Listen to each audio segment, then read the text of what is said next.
Sorry, I just so distracting. listen to this. It is just so good. Can I just... That cheer just shook and she just like looked up. I saw it happening. I was like, I'm gonna shut up. I'm gonna let this one listen to this. Feel that moment. That's what Can I just say, like, that distracted us. Imagine being Cyclops and just hearing that in the booth next to you, like, holy crap. All right. I love seeing map that. bans are up right now, so obviously really excited to see this information coming down on the screen. What are y'all thinking so far? And I'll put you in the hot seat.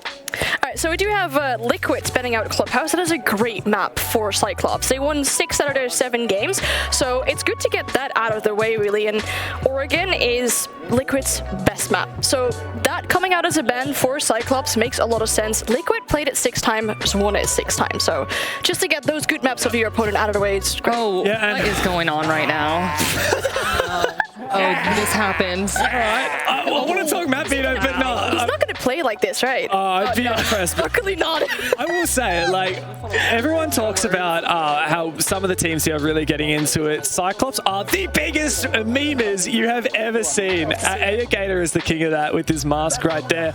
They love getting into it. Talk about how he did that, and then he was like, okay, now my game face. The transition there. I was like, okay. I think we lost the map views off the screen, but I'm going to talk us through it anyway. So map 1 is actually Kafe. That is what Team Liquid have picked. It's a map that they are really, really good on, and Cyclops historically are really, really bad on. They're 1 and 5, so that should be pretty dominant for Liquid. Map number 2 is going to be Bank, and this is really where we were talking about this, and we're kind of surprised because that is not a good map historically for Cyclops, but they picked it anyway. Yeah, I mean, they only have a 25% win rate on this map, and it's the most banned, the second most banned map as well. Though most of their losses were domestic, so we haven't really seen it international yet. Maybe that might shake things up a little bit. All right, well, our teams are ready to go. Liquid versus Cyclops, and I am happy, do you guys catch that? To say this is not a fluke. Hap and Fluke, the dynamic duo. Take it away. Well, I didn't have enough time to think up one for you, Jackie, but I appreciate the very punny throw. Hi, yeah, it's me, Fluke, and that's his Hap. You may not recognize him because he wasn't here for like 2 days. I'm here now, however. He's here now important. for a very important game because this is not the first time that these two teams have technically met. And little asterisk, slight difference on Liquid last time. Slight different roster indeed. The roster that we back then also said, you're looking at Poly, you're looking at Nest, 2 of the best players, and they're yet to win that grand final, that major, that Six Invitational. Of course, they have a Pro League finals, but indeed, and back then, it was actually Cyclops that was able to take the win with a 7-4 victory. But that was the best of 1. That was the group stages. And after that, it went all wrong on Kafe when they took on BDS and Empire. They got quite close, but no quite cigar.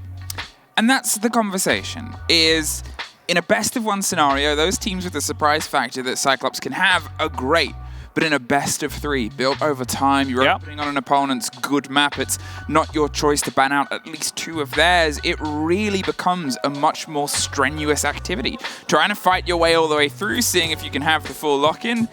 You know, yesterday, I think we were exactly watching Cyclops, and I said, I want to see some more fun things with the camera. And then today...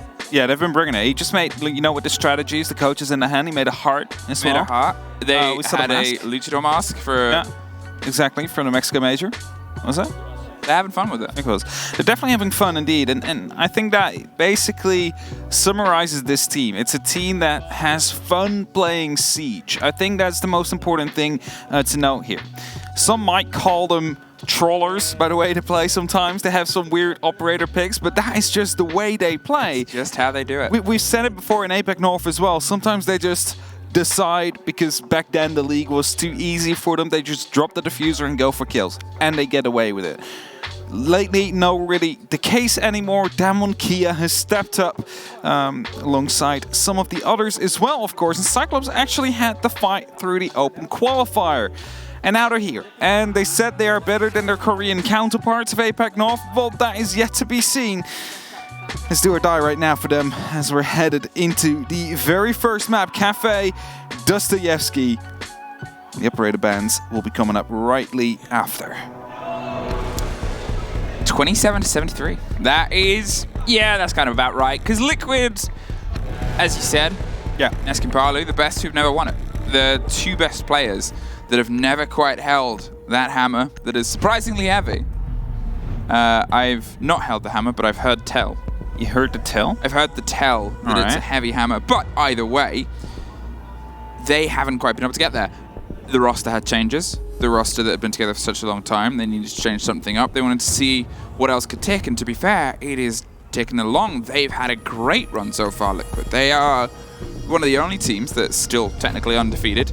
If they get to the end of the day, they're matching the pace that Damwon and Kia are putting down, which has been a heck of a pace of 2-0s across all of their games so far. Definitely so, and I think that if you're looking at the groups currently, I think a lot of a lot of people will actually agree with me that Liquid and Damwon Kia are currently some of the fan favorites going into the playoffs soon. I'm not quite sure whether or not Liquid is completely confirmed yet. I know we have Damwon Kia, who's confirmed first seed of their group, but I'm pretty sure that if Team Liquid managed to pick up a win here as well, they will follow that same fate. So, trying to make that happen, get that first seed, should provide you with a bit of an easier matchup, of course, during the actual playoffs. First matchup. Still need to beat everybody, of course, to become the champion. Yeah, you gotta beat everybody. The further you come, the better it is. It's an easy statement to say. Yeah. You just have to beat everybody. Yeah, beat everybody. It's no no big big deal. deal. Fireplace Mining.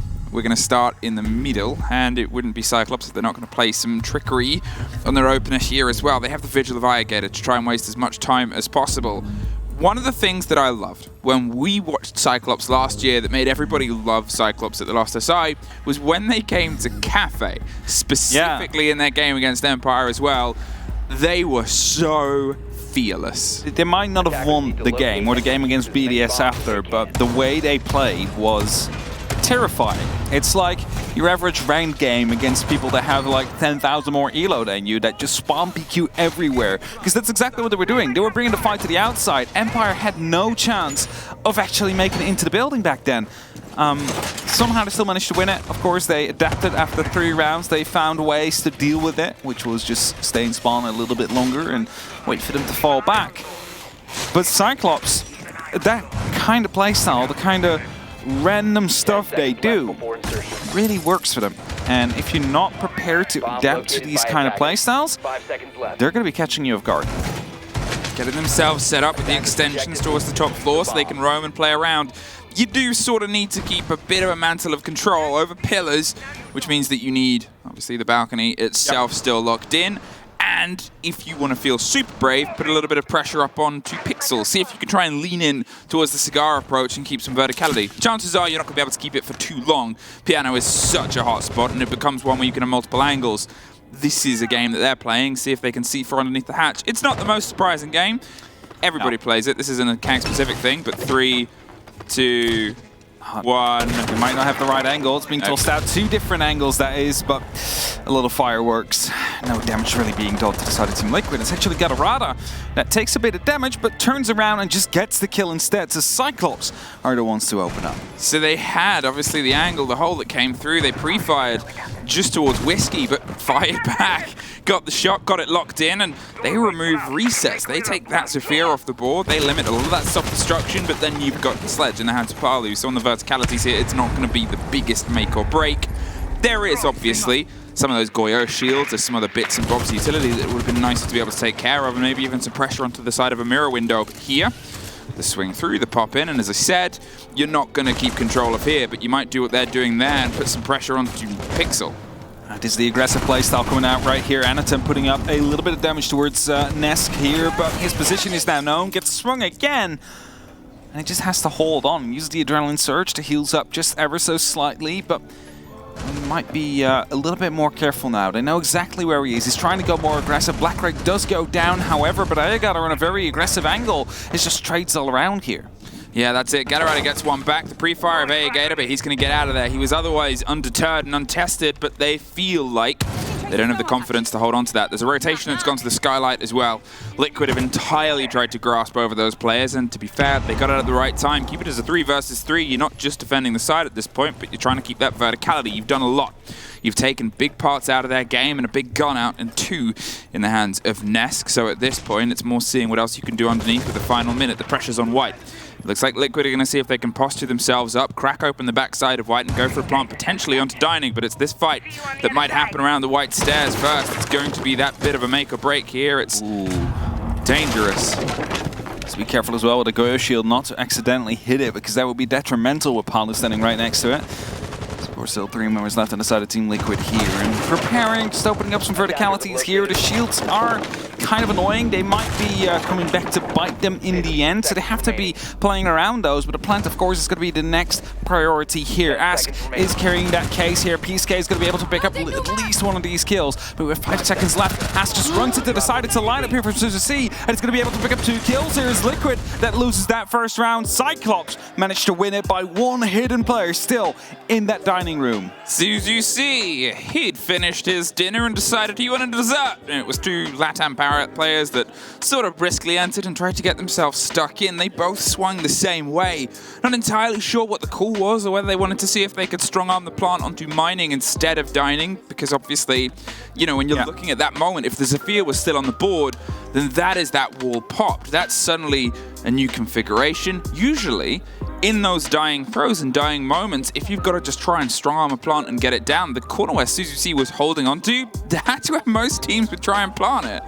Yeah, what I think they might have been afraid of is that there was a player still in trains. That is, whenever you're planting that corner, it's visible from the fireplace, of course. So the closer you get to that wall next to the fireplace, the less likely it is for that angle to be watched. And I think that was kind of the reasoning behind it, trying to find a safe spot to go for a plant if there was still someone around inside of the fireplace, because, you know, they still had a member down around pillars, just took one up on the side of the brown stairs, and not quite sure what the last member at that moment in time was for Cyclops. Either way, round win is theirs, and they're also desperately looking for some points. I think they definitely have to now at the current state of their group, so they might be having a lot of fun playing Siege and you know, do these little skits here and there, but if they want to do more of them, they need to make sure to get out of groups.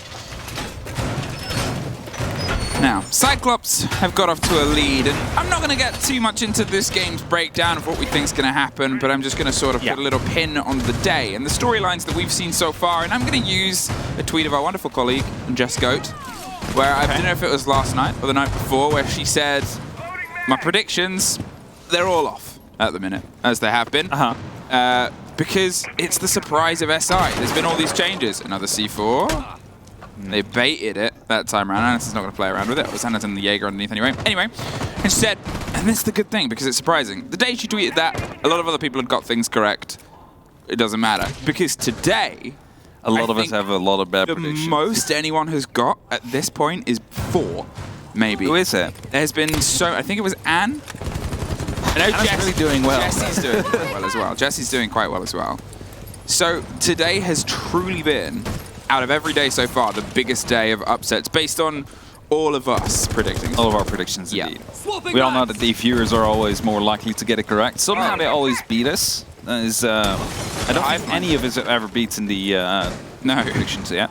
But if there's anything, Cyclops here, they are, as you guys predicted at home, and have a lot of us predicted, the underdogs in this fight against Team Liquid, because Team Liquid have played so well, and Cyclops, they've had a game, and it was not a good game yesterday against a Rogue that had already had not a good game their own. So this could be that growth, and that's the point I'm trying to make, is be prepared for the unexpected in SI. As Jess said, you never really know where somebody's going to start to pop off, even in a best-of-3 scenario. I really like, by the way, how Suzuki held onto that mirror window for a longer time, so they could try and isolate and try and find out where the actual push would be coming from the actual side of Liquid. As soon as they found out, to put down that last mirror window just to provide an extra layer of support eventually, and that's a bit of flexibility that you need every now and then, just to make sure that you can adapt to whatever is going on. There's Gatorada being drawn, the ceiling is being smashed out from above, and bullets are raining in the meantime as well, and instead of running, he's just taking a fight. He's just firing back. He's also being pinged out, and Palu's just struggling picking up that kill. And Resets comes in and just finishes that job for him, because, well, Palu, he might be plus 1,001 right now, but, well, Gatorada was definitely a slippery one to catch. It was 4 players. 4 Liquid players came in to solidify that kill here. They're just going to grenade close so they can get this opened up. The Mute Jammer is caught out, and Hibana can keep building a big tower of X-Kairos. There's a fight onto pillars. Just slipped past. Black Grey hit by the sun at the same time. That was some beautiful combination there of utility. They hit the Zephyr stun, as Nesk swung around to get into the engagement. Suzy and Nesk find one apiece. That grenade just uncooked, so it doesn't quite get the full kill, but it baits some time, and there's the death ask. Swings round 5 seconds, though. You got to make that connect. There's that corner I talked about before. There's a Nitro, and it is Kag!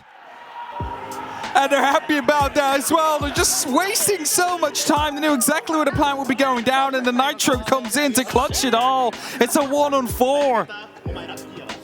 You see the face of Liquid. How did that happen? How did we not catch that one player downstairs?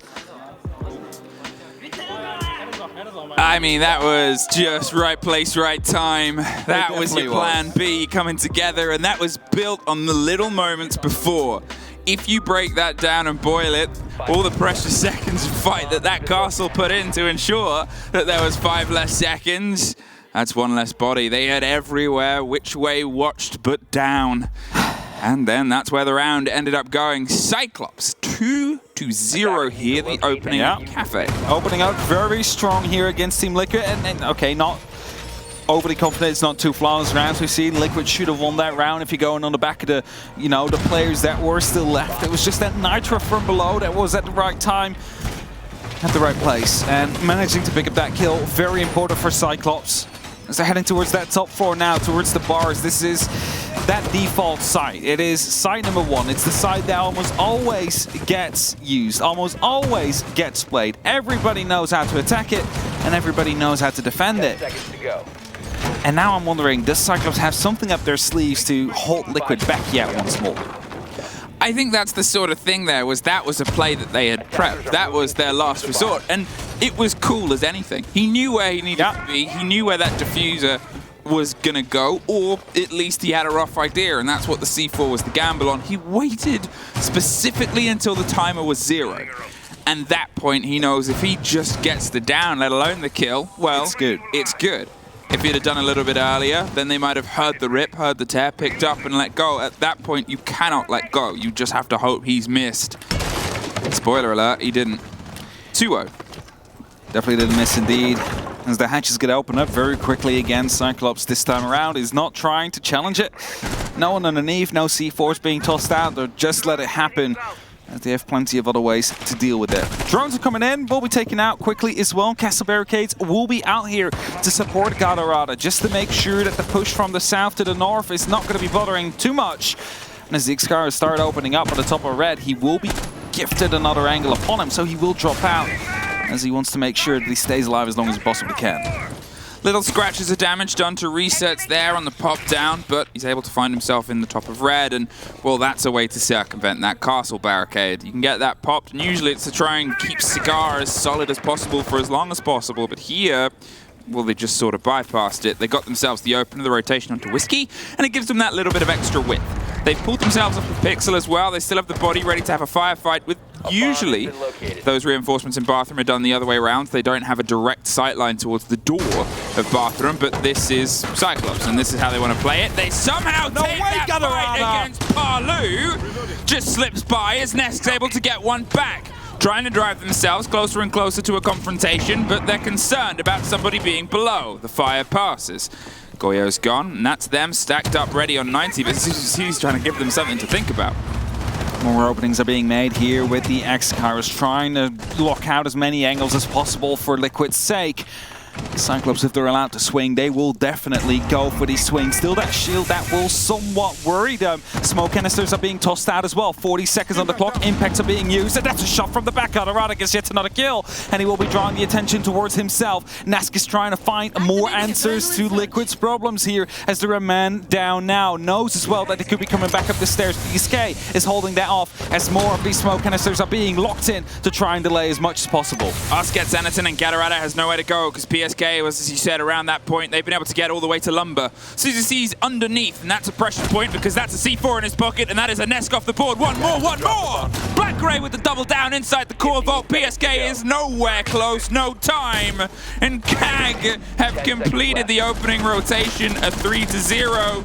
They're going to see if they can spray and get this final kill, but at that point, it's just PSK watching the wind. Actually, one of the Cyclops players jumped out of the window, went outside all the way to the other spawn. It's like, they're not going to catch me. So even if they kill everybody, there's going to be no way that they're going to be able to lock us off here. So, well played. Tactical timeout coming out, however, from the side of Team Liquid.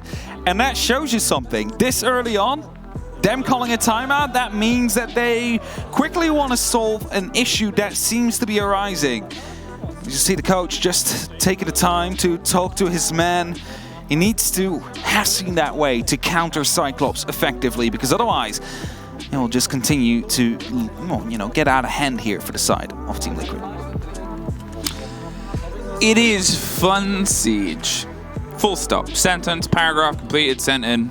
Good grade. Because that is just what it's like watching Cyclops. And I think that's the frustration here from the side of Liquid. Obviously, Cyclops are getting energetic. Yeah. You guys haven't seen it yet. You will actually see it at some point, because I know that they've filmed some cool stuff showing off everything set up. But they're in a sort of booth together with a bit of distance. They can see each other. That's why they're popping off. That's why they're looking in. And that energy, that much joy and that much fun, when things are going wrong, ooh, that's a little bit bitter, especially as it's a team that's beaten you before on a similar stage. And well, that's why they're just trying to slow it down, Liquid. They know how good they've been. They know how much control they've had. And to be fair, up to this point, they've been one of the scariest competitors for anybody to face, because the game's been quick, aggressive, and very precise towards the point and the objective. Cyclops, very rough day yesterday. Couldn't quite get into the server. Here, I mean, they have shown up as if they've just come off of the best possible warm-up, and that fire has continued immediately onto the boards. You know how you call yourself chaotic loud? Cyclops is also chaotic in the terms of the playstyle, but they know what they're doing. It's just that the opponents have no clue what's going on, because they just swing, they just drop. Suddenly there's someone right behind you underneath the hatch that is trying to hold off on you, or below you with a nitro cell. They just rotate all around, and they just do whatever they deem is the best at that moment in time. Even if it's jumping out of the window and running to the opponent's spawn, just to make sure that even if they kill everybody on site, at least they won't be able to kill you and go for the plant, because that is something they went for as well. And Cyclops, it's what I like to see about them when it's successful. When they fail to find a success whilst playing like this, it's a bit frustrating. Let's just put it up like that. A full opening for the rotate there at the bottom of white. They're going to set themselves up with a big extension here, and with Garage locked in, I'm curious to see just how much they put in to aggressively hold this, because one of those things I said about Liquid before, when they're on their game day, they are so brilliantly aggressive. They'll see a spot and they'll make sure they play into it and play against it. It's one of those trademarks that's gotten them to the point that they're at in this competition. Where are you going? Black-Gray? Get back inside. A cheeky walkout. Not even a run out. He's just stepping out, checking. Step out. Seeing if there was a drone. Right. I think he's looking for drones. Possibly. Well, he found none. There's no way yet that he will be killed at that moment in time. Anaton. Just take the fights. I mean, that's exactly what they do. They just take fights here and there. This is exactly what they did against Empire. Just make sure they won't be able to enter the building, and you'll win on the back. Yeah, if they can't get in, they lose. Yeah, I mean, as long as you stay alive. Okay, but let's talk about the brilliance of what he's doing here, because he's a vigil, and he's doing that in the middle as well. He's not doing this at the top floor, so any of those drones that are trying to get a clean shot at him, those wiggly lines are going to affect those bouts. They're going to affect below, and they know where he is roughly at that point. But Galarada's there as well. There's cover coming through from a vigil. They're trying to get the drones in control, and now Liquid's like, we gotta probably deal with this, because Brown Stairs isn't that far away. It's a big swing and gonna get immediately to it, which is why they're setting up down here. The bottom of Brown, they're gonna see if they can get some solidity there over Coat Room potentially. They have the air jabs, and they might be able to stop him from playing too many tricks. Bunch of barricades have been tossed up, however, by Cyclops, just to make sure that if they want to go through them, they're making some noise. You know how important that might be in the end of it. And as the drones are starting to come out, trying to figure out if there's going to be anybody in the freezer, and they now think, okay, the freezer is completely clear, but they didn't see that there is one man prone in the middle of that site, just waiting for the right moment to strike, for the right moment to start walking around, and Palu is in the meantime heading towards that freezer.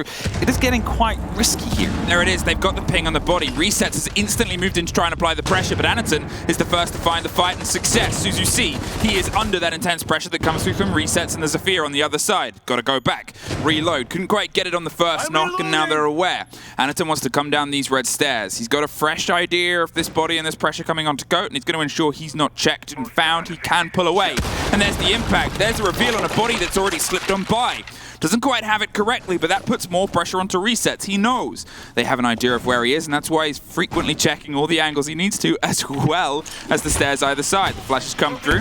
They're going to be burnt, but still going to pop off, and that gets absolutely everybody. Nobody can see, nobody can move, and there's a trade out on the opposite side, but Anaton comes out, locking it off inside red. PSK finds some revenge. 40 seconds. A 3 versus 2 now. They still have Palu on the far side, and PSK is trying to build themselves back in, but look at that player. Cyclops is above. They still have vertical control here, and vertical on this site can be absolutely devastating. A little bit of damage done to Gator. Stands up as he feels like he's in danger and loses his life as a result. It's only up to Gatorada now. Up in that top floor in a 1-on-2 situation. The case, the diffuser will be recovered, and at that moment in time, they will be trying to go and push for a plant. As he's slowly starting to descend right here, it will be 45 seconds left on the clock soon. He gives away his position here, and he gets pre-fired by PSK. Win the round as a result. Liquid with that first one on the board. First one done. They just had the call where it came through at that point. He didn't quite have the idea of where the case was. It got a little bit lost in the source, and that made tracking the players a bit tougher. I think there was a conversation of if you can get down to red and you can get down to this part, then you can probably solidify a hold here, but well, it's that knowledge, it's that idea of we couldn't quite get it together. A good take, a good read from Liquid by the end of it. It got a bit scrappy in the middle, but these positionings, they punished Cyclops' holes, and I guess their sort of eagerness to say, this is our side, come on in, Liquid went, okay. All right, well, Will, thanks for the invite. Here at the invitation, we'll be taking you up on that. Do you think they get like an actual invite for the invitational, like a letter by an owl? By an owl? I don't know if an owl comes in. Maybe a pigeon in some countries? What's the official bird of Canada? I have no clue. We'll need to find out. Parker! Or Jesse. Or Jesse. If any of you is listening, what's your official bird? And does that deliver the invitational letters for invitation? Yeah. Do they immigrate to Asia-Pacific region and Europe? They fly a long flight for that bird. Yeah, we need to know if they're even able to do so. Otherwise, some invitations might have gone lost, you know, G2s, for example. Production just checked for us. Okay. According to Wikipedia, it's a Grey Jay. A Grey Jay, all right. Grey Jay. Thank you Do so they much. fly to Berlin by any chance, just so we know whether or not G2's invitation got lost? The flight is currently Cyclops's. They head back towards Reading. They're going back towards the middle floor here where they started. Kitchen, to be fair, has been a bit hit and miss, so let's see if they can try and solidify their hold and their half on a 4-2 here. If Liquid can prove the tack timeout and single round buffer is one that can start to rebuffer the approach of Cyclops. There's still some caution played to those hatches, but everybody has that caution anyway. There's no more double C4 tricks and trick outs that tried. This Nesk is going to see if they can go up and help with the clear on the top floor, where last time this was quite a staunch firefight. Definitely was. A bit of manpower here and there as well, as the drones are being sent in now. It doesn't seem to be that there is too much pressure coming down from the piano itself. Of course, there is some players upstairs, one in planks, one in the bar cocktail, and there's some lines of sight that will be held as well, as you can currently see on a reinforced wall. It's a mirror window that will be making it just ever so easier to make sure that piano is at least cut down into 2. That forces Palu to actually go through the white hallway instead if he wants to do anything, because there's no way he will be challenging Anaton from here on. Anaton has a lot in his pockets. He's obviously got the ADS he can rotate to, and if he needs to get out of there in an emergency, there will be the hatch. But you can prep for emergencies as the attackers. You can make sure that you have some of that as a backline. The difference here to the last hold is those mirrors. As I talked about, that close corner is where a lot of those last-ditch plants go down, and last time they'd sort of handed over some of the white. They hadn't had it as solid, and that white stairs, when you have those angles, becomes very necessary as a point to sort of keep it your point. Gatorada's underneath. You assume they'll have some awareness about that this time. Just tried to throw a grenade through, and unfortunately he was long gone, so wasn't picked up as a result, but it definitely knew someone was down there, and as they start opening up the breach right now, it's going to be in a mirror window that will be coming in clutch here, because it seems like indeed they want to take control. However, the mirror window gets opened up by Cyclops. Actually, as Anaton is the first to fall, Nesk holding from below will be able to pick up that very first kill. I'm wondering if that mirror window, where it was opened from, I don't know if anyone was on white window at that point. It looks like there's obviously the Nesk rotation that came through, but he's not going to be able to catch it from the angle he had below. Gatorada, talking of, is still there in 20 seconds. That becomes such a worrying statistic. That's why he's on the upside down rappel, potentially to see if he can catch anything that comes through. Ask. He's going for the connection. He's going for the plant, just in the close corner. But Nesk and Palu have something else to say about it. They don't have the angle. Too long, too late, too far gone. Ask goes down, but not before being able to get the diffuser down. And Ayagator has the lock in a 2 versus 4. There's a reveal on the stairs. They're right behind you. You got to hop up, but in the meantime, you've lost both players. Liquid.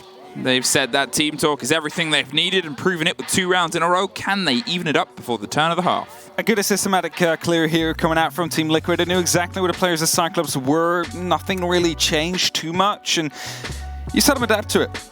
They held the angles, they cleared it out systematically, making sure that they weren't taking too many risks. And well, I see it right there. It was a 4-on-1 in the end there that got locked off.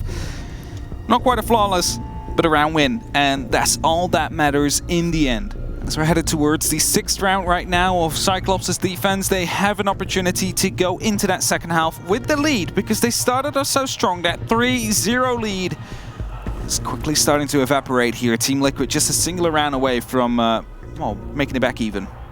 Attackers need to locate and defeat. I think that's it. That energy, that fun from Cyclops. I think after Team Liquid had that team talk and that timer, they realized we need to hit this pace, because it was sort of a bit of shock and awe.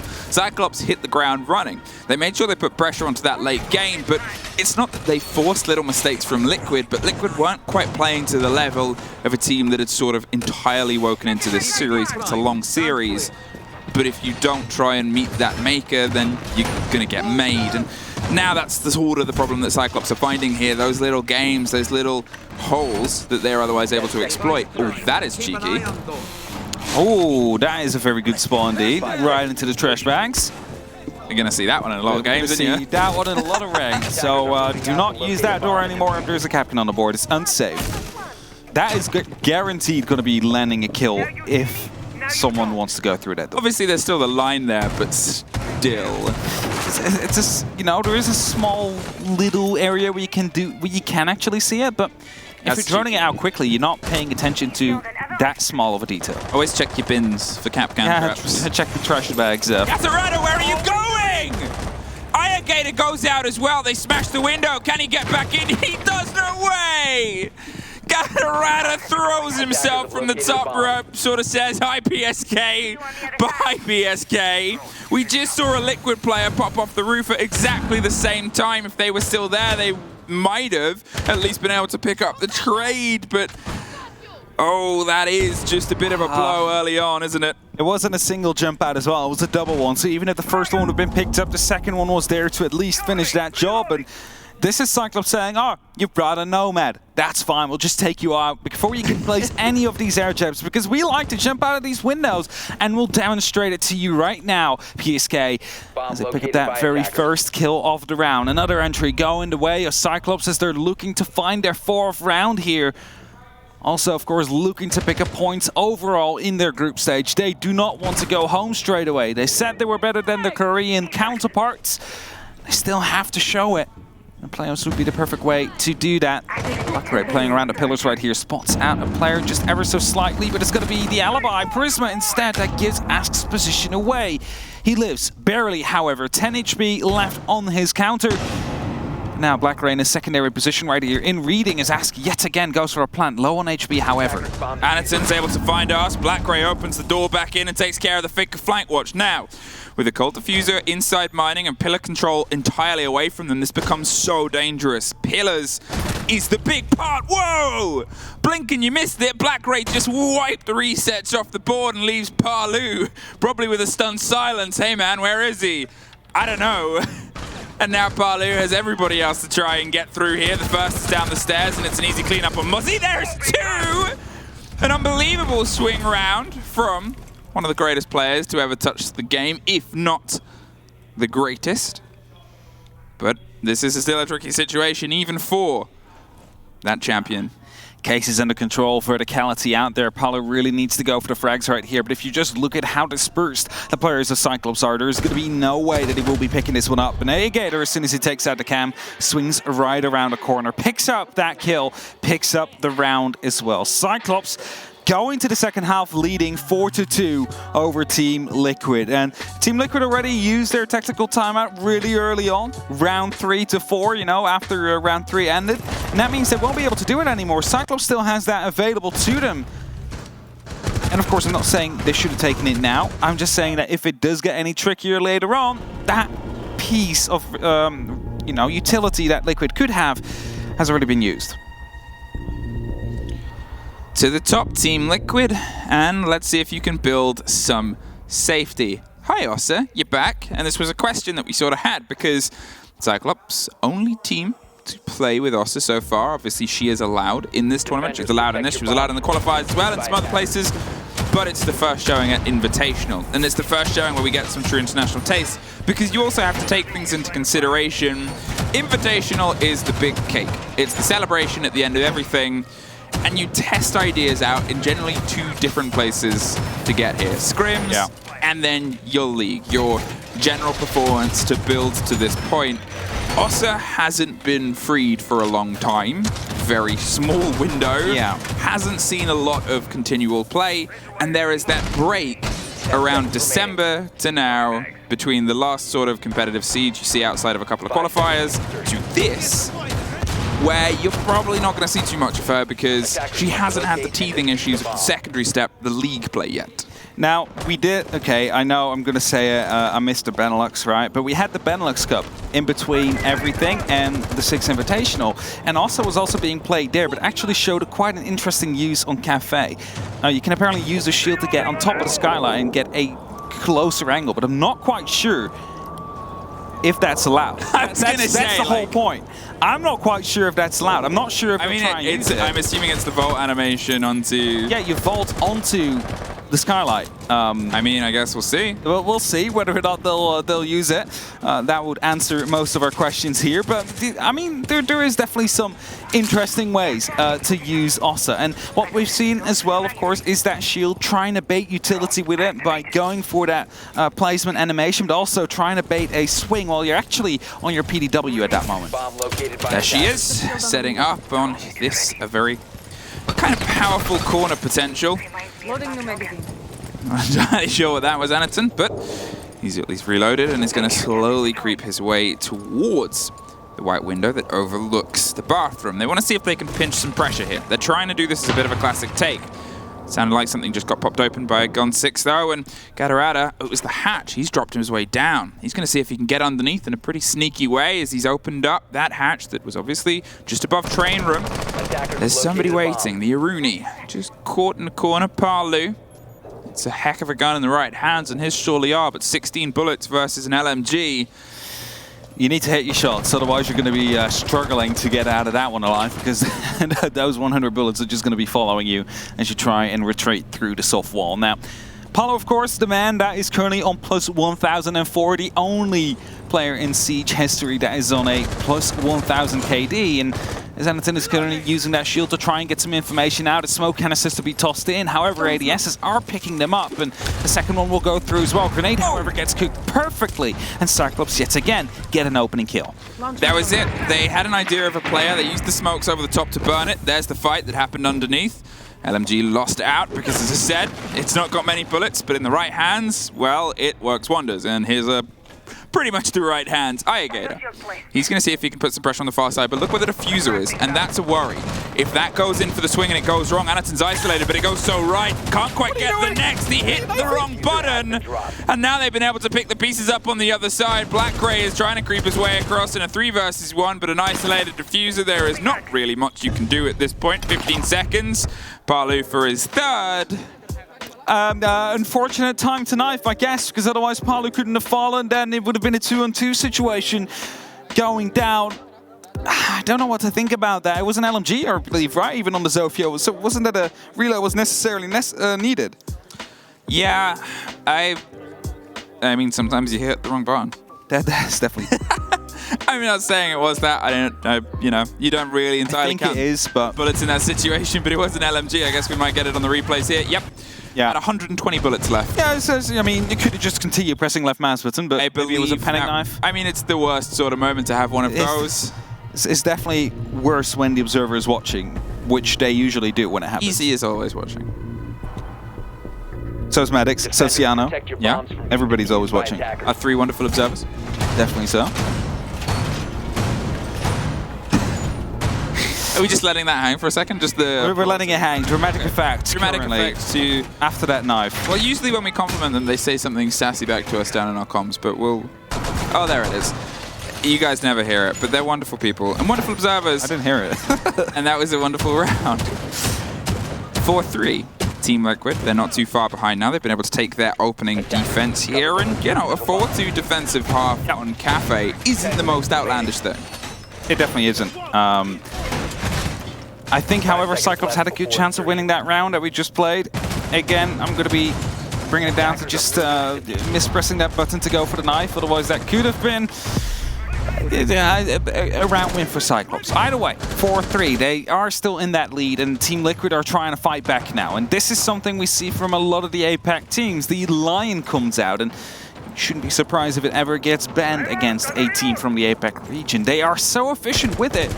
It's no longer in that same state that it used to be before, but still quite helpful if you use it right. I'm not sure if they're entirely prepared there on the backside of White Stairs, what they're quite angling themselves up for, but they're trying to build some of this control. They obviously have the corridor under a bit of a lock and key now, and Highgate is sort of eyeing up the potential of that dining window, but without anything, it is beyond risky, and even with a lot of stuff at that moment, it's still quite risky. So There's no one near though, so they could literally swing in, and just the player in trains is there to stop it. player on trains, the rotation that just came through indeed, but you also have the U1D as well, so you could try and twin that. Unfortunately, they haven't quite been able to twin that with anything. Nobody's been caught by either of the 2 presses so far. They went for the early pick to see if somebody was on windows and put some pressure in and swing round. Liquid didn't want to play that game, and they're also sort of sitting a bit pretty right now, and it's down to Cyclops to kind of work out where they want to go, what they want to put the pressure onto. the issue is 90 seconds have passed and literally no control has been gained yet by Cyclops. Only now a player has entered Piano and is looking to make an impact here as windows are starting to open up as well. PSK is debating whether or not to drop that hatch or to stay put up top near the plank so he could potentially swing in and punish the Cyclops players if they do decide to take that top floor. Will decide to go for the drop eventually, however. And that means with 70 seconds left on that clock, it's finally Cyclops' to take that top floor. It is, but they still need to work downwards. It's not going to be the side. We are in mining and dining. Now with Aegator coming up, that might be the crucial differentiating factor here. That's it. He's come up. He's just been revealed there by the ping and the stick in the leg. He's going to pull himself further back. There was also some pressure coming above. BSK, he's done so well to waste as much time here. 45 seconds, and they got to start trying to knock some holes in the floor and clear some angles down to the players below. There's one. They just slip on past. They don't quite get caught, and Nesk is able to move himself with Parlu and Nesk down in pillars. As soon as somebody tries to take a drop on this balcony, which probably is going to happen if time goes on much further, they're going to be in a really tricky situation. They can't quite find a way into the floor at all. The first fight's going to be this Lion, very likely. When he swings around the side, there's Aegator. Caught in brown stairs. Anderton finds PSK in the meantime. Whoa, it's suddenly all lit up, but Nesk, stuck in a corner of reading, is able to at least stop 14 seconds.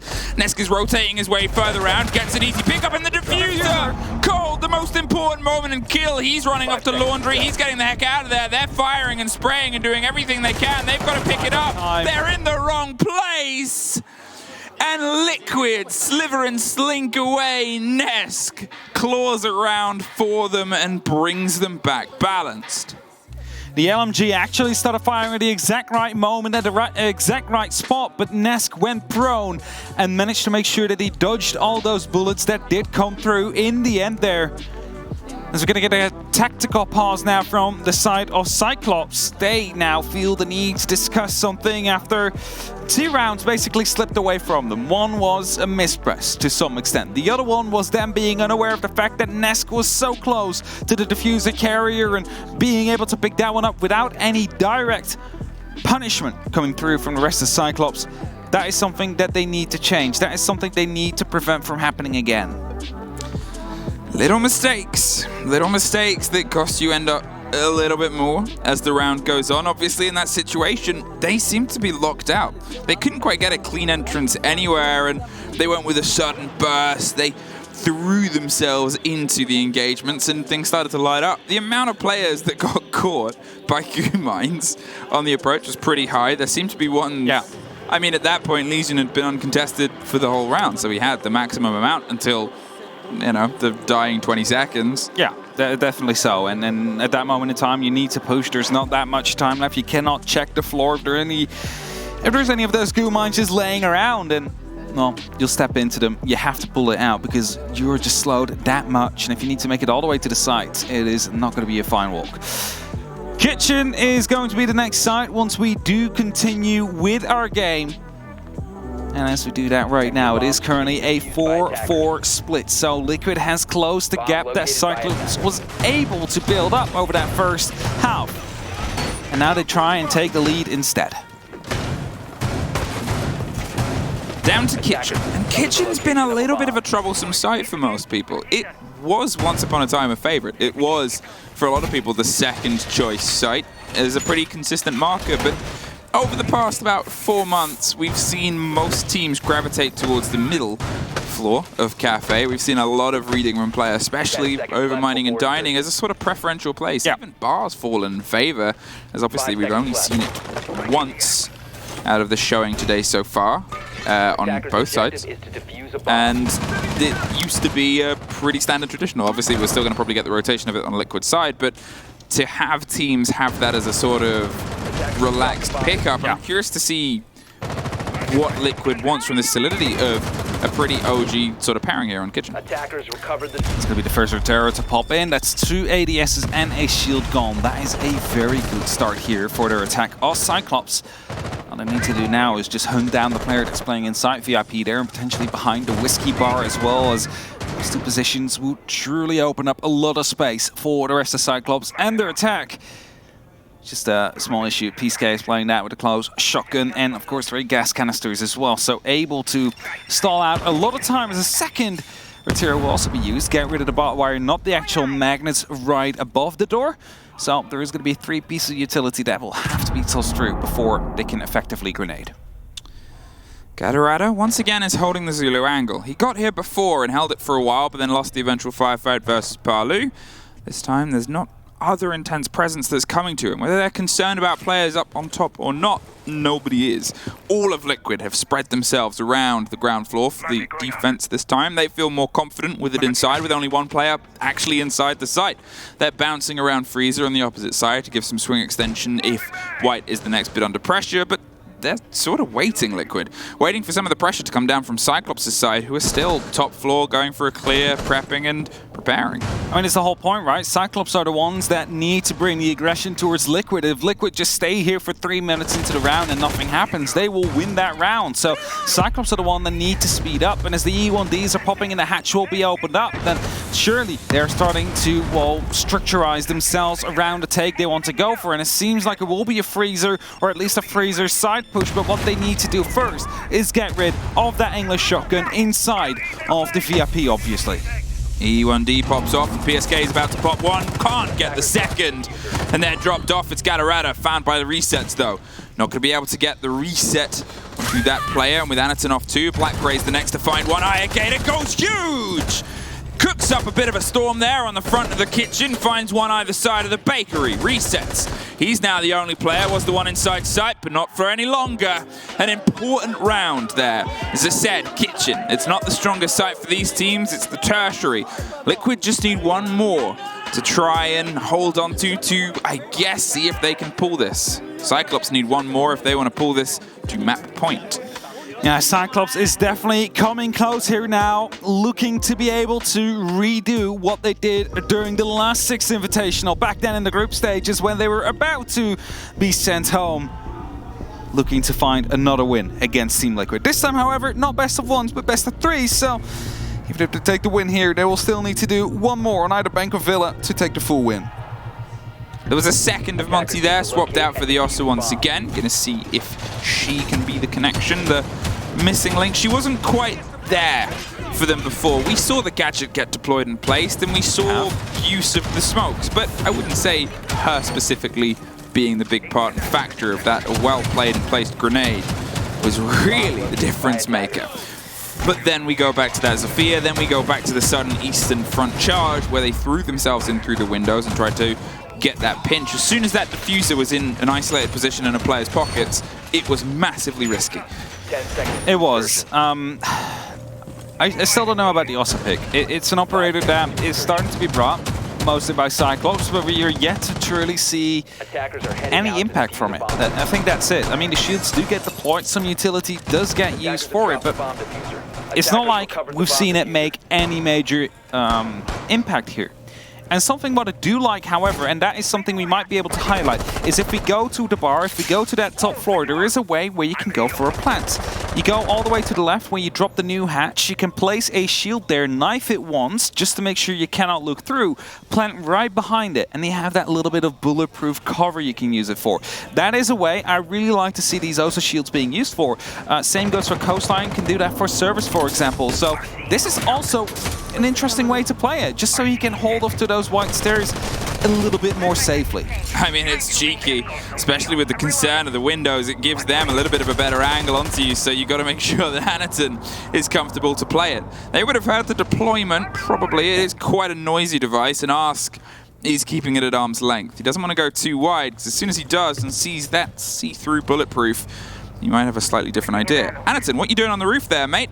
Are you going for a bit of a hop-up? I see you got a shield out, or are you just using that for intel? Just intel for now. Throwing the smokes down onto the connectors either side. It sounds like another one just popped too, and now as the pressure starts to bounce around from Suzuki, it seems like they are still eyeing up this eastern front, but this is a lot of utility to be burnt and bursted. Nobody's moved through yet. I think we're going to be breaching with quite a bunch of players here. We have 3 people up on the rappel, we have 1 on the cover, and as Resets gets a team kill onto Liquid, I don't know how to note this as an opening kill right now, because Team Liquid just take out one of their own. It's Anaton inside, and he will be able to pick up 1 kill, drops the diffuser, however, but it's a 4-on-3 situation. Suzuki finds yet 1 more. It's BSK and it's Palu left standing, as it's only up to Palu now in a 4-on-1. I have no idea what happened on that team kill, but Twitch and you missed it and you miss it. Palu underneath in a 4 versus 1, as you said. They're going to see if they can try and pull something back together, but Suzuki is going to go for the plant in the meantime, and, well, they still have an Osa shield watching white. They still have that utility. Oh, they also know where you are. Sprays back that time. The LMG rings true, and now they are 2 rounds away from pulling themselves back, even getting to OT on their map. Cyclops are 1 from setting themselves up for a guaranteed point here, and you can see Liquid, they're a bit frustrated with how things are going. Yeah. No more times out, though. The TK definitely doesn't help there. That is something that unfortunately they will have to deal with. But I have to say, I really like how we instantly saw the push coming in from the side of Cyclops. The team kill comes through, instantly the rappel in came. Just We're didn't like, wait. we're 1 man down, we don't need to wait anymore. We have that opening kill, and they're probably saying what happened, and I'm sorry, clouded comms maybe. That really led them to being able to overwhelm the side in that case. Like the idea that it's like they're all stacked up, all the Cyclops players, and they're like, we're waiting for the signal. It's like, oh wait, what's the signal? And then they just see Team kill. The team kill. Okay, that was it. Go, go, go. Like that was the Cyclops plan somehow. No, it was an unfortunate accident that they capitalized upon. But they capitalized upon it in such a Cyclops way of, I'm just gonna swing in. How many times have you seen somebody just decide to take that window above the laundry hatch as their entry point when they've not taken a single player, or, more importantly, placed a single player inside the building? He was the first one to be on that floor. I was going to say as well, went through the Osa shield, first of all. Yep. And then just died with the diffuser, but it's fine. We get a kill, and everybody else was starting to enter at the very same time as well. So the trades were just naturally happening in that case, and Cyclops able to put themselves onto a map point here now against Team Liquid. Looking to find their first, looking to pick up a point here against Team Liquid, who is yet to be beaten, just like them on Kia. And if Cyclops manage to do this, then suddenly their chances of potentially making it out of groups start to lighten up just a little bit more.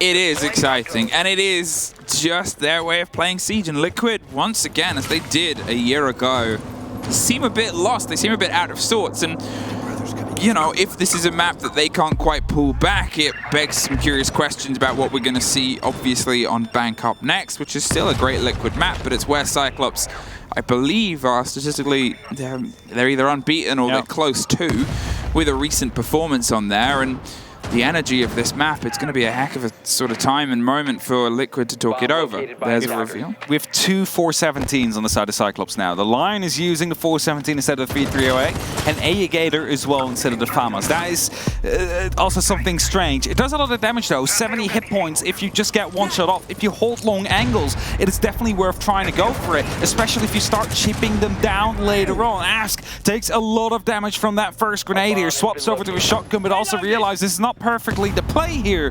1 minute and 35 seconds left on that clock. Cyclops, they need to find an entry somewhere again. They're not gifted a team kill this time around, but they are definitely looking like they could explode at any given time right now. There was sort of a moment there where he was eyeing up the idea of swinging on. The first grenade pulls through. He expects them to just swing in and enter the same way they've done before. I understand his play there, but this time with Cyclops playing those early 2 grenades, they sort of aren't able to get the capitalization. Palu and Aegator.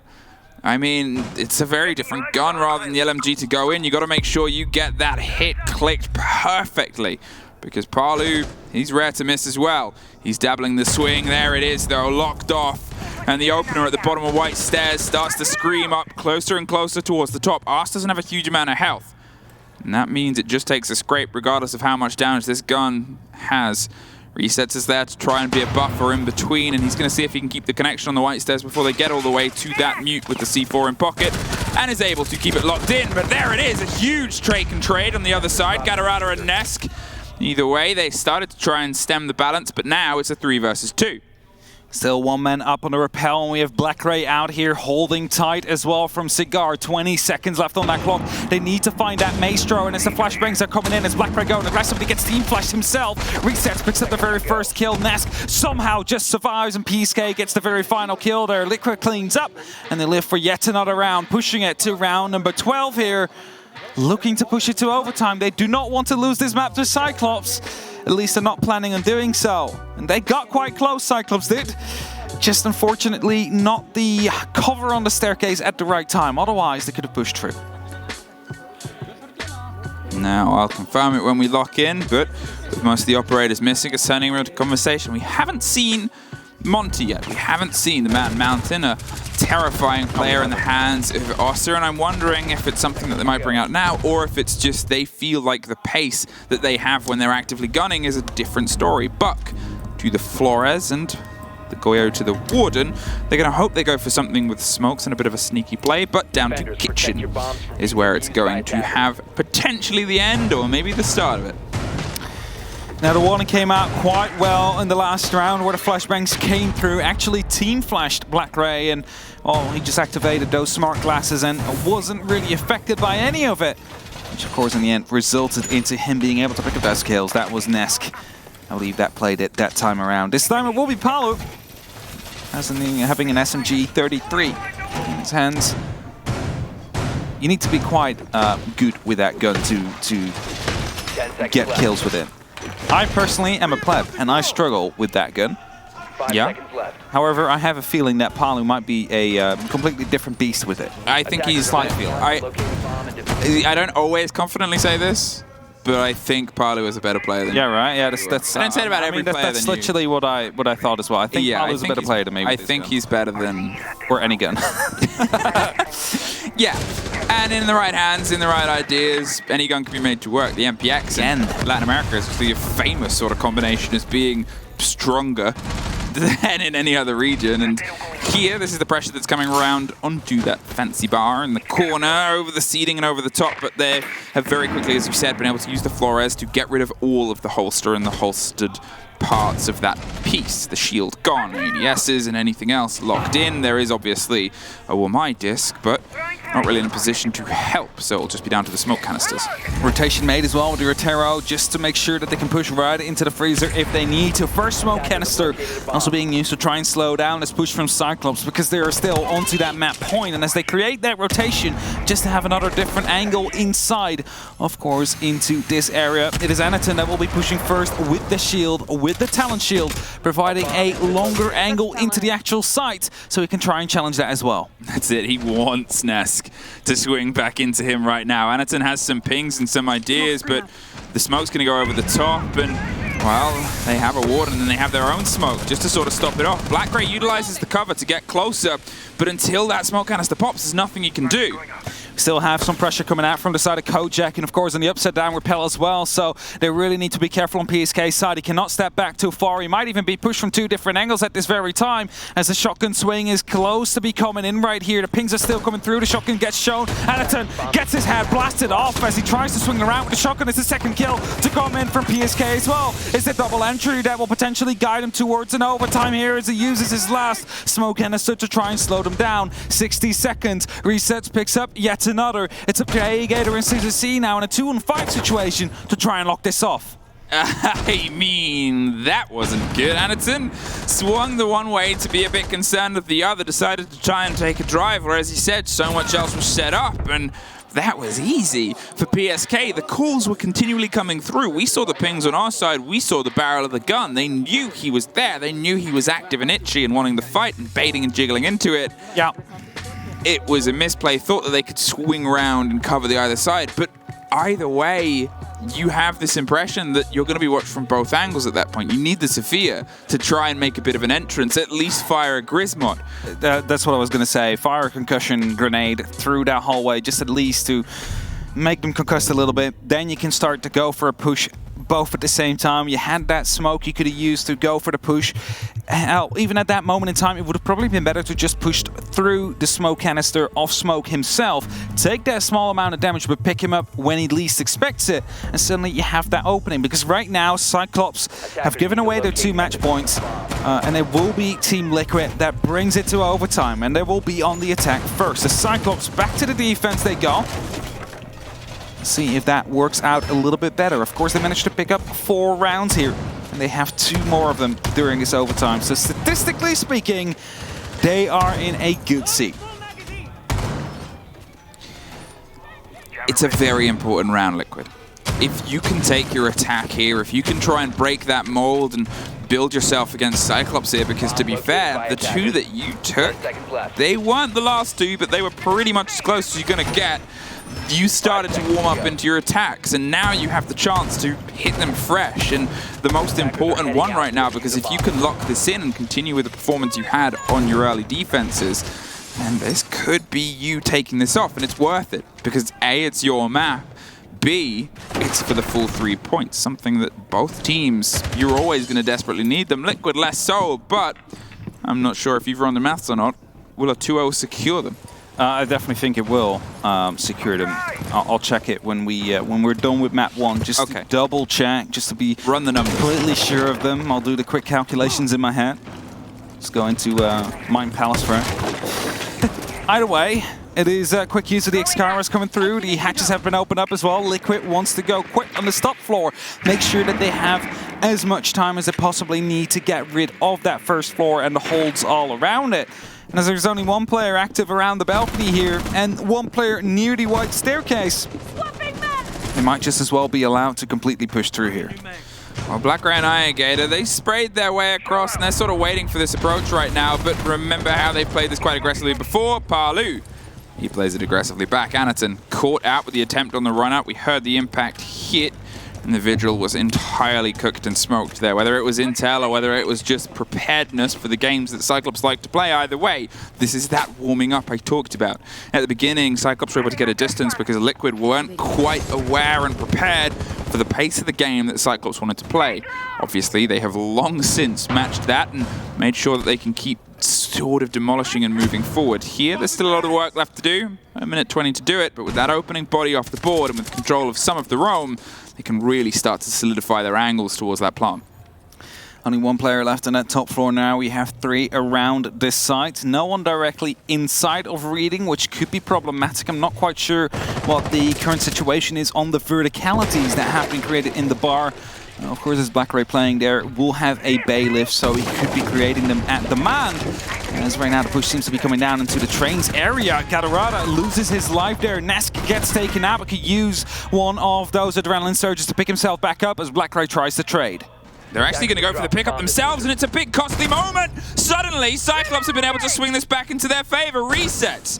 He's looking for something at this point, and, well, it's a brown stairs fight. There it is. It must have been on recharge, but Nesk's finally back to his feet, and it's a 2 versus 2. It was a huge play in Gambit to try and get him picked up, and they watched and waited whether they rotated into the right place at the right time to get that player. Either way, it's 20 seconds. They got to see if they can force themselves into the site. It's an even battle in a boat, but it is revealed by a camera that gets that ping. The spray through, the C4 over the top. Doesn't quite get the lock and the drop. They've made their way into reading. Close corners and a little bit of solidity. How are you going to get past this first fight? There it is. He's on the table. He's on the floor. He's round the corner, and, well, it's just one more. They can't quite get it, though. A 1 versus 1 round the rosies. He's in the washroom. He's right behind where you just were, following your footsteps. You see one, and then he gets it, Black Ray! With a quad kill, one of the A's. Liquid was so close, but Cyclops, they're a little bit closer. 1 round separates them from stealing Liquid's map. That's what they're looking for right now. They want to make sure that they pick it up right here, and that quad kill is definitely going to be very helpful.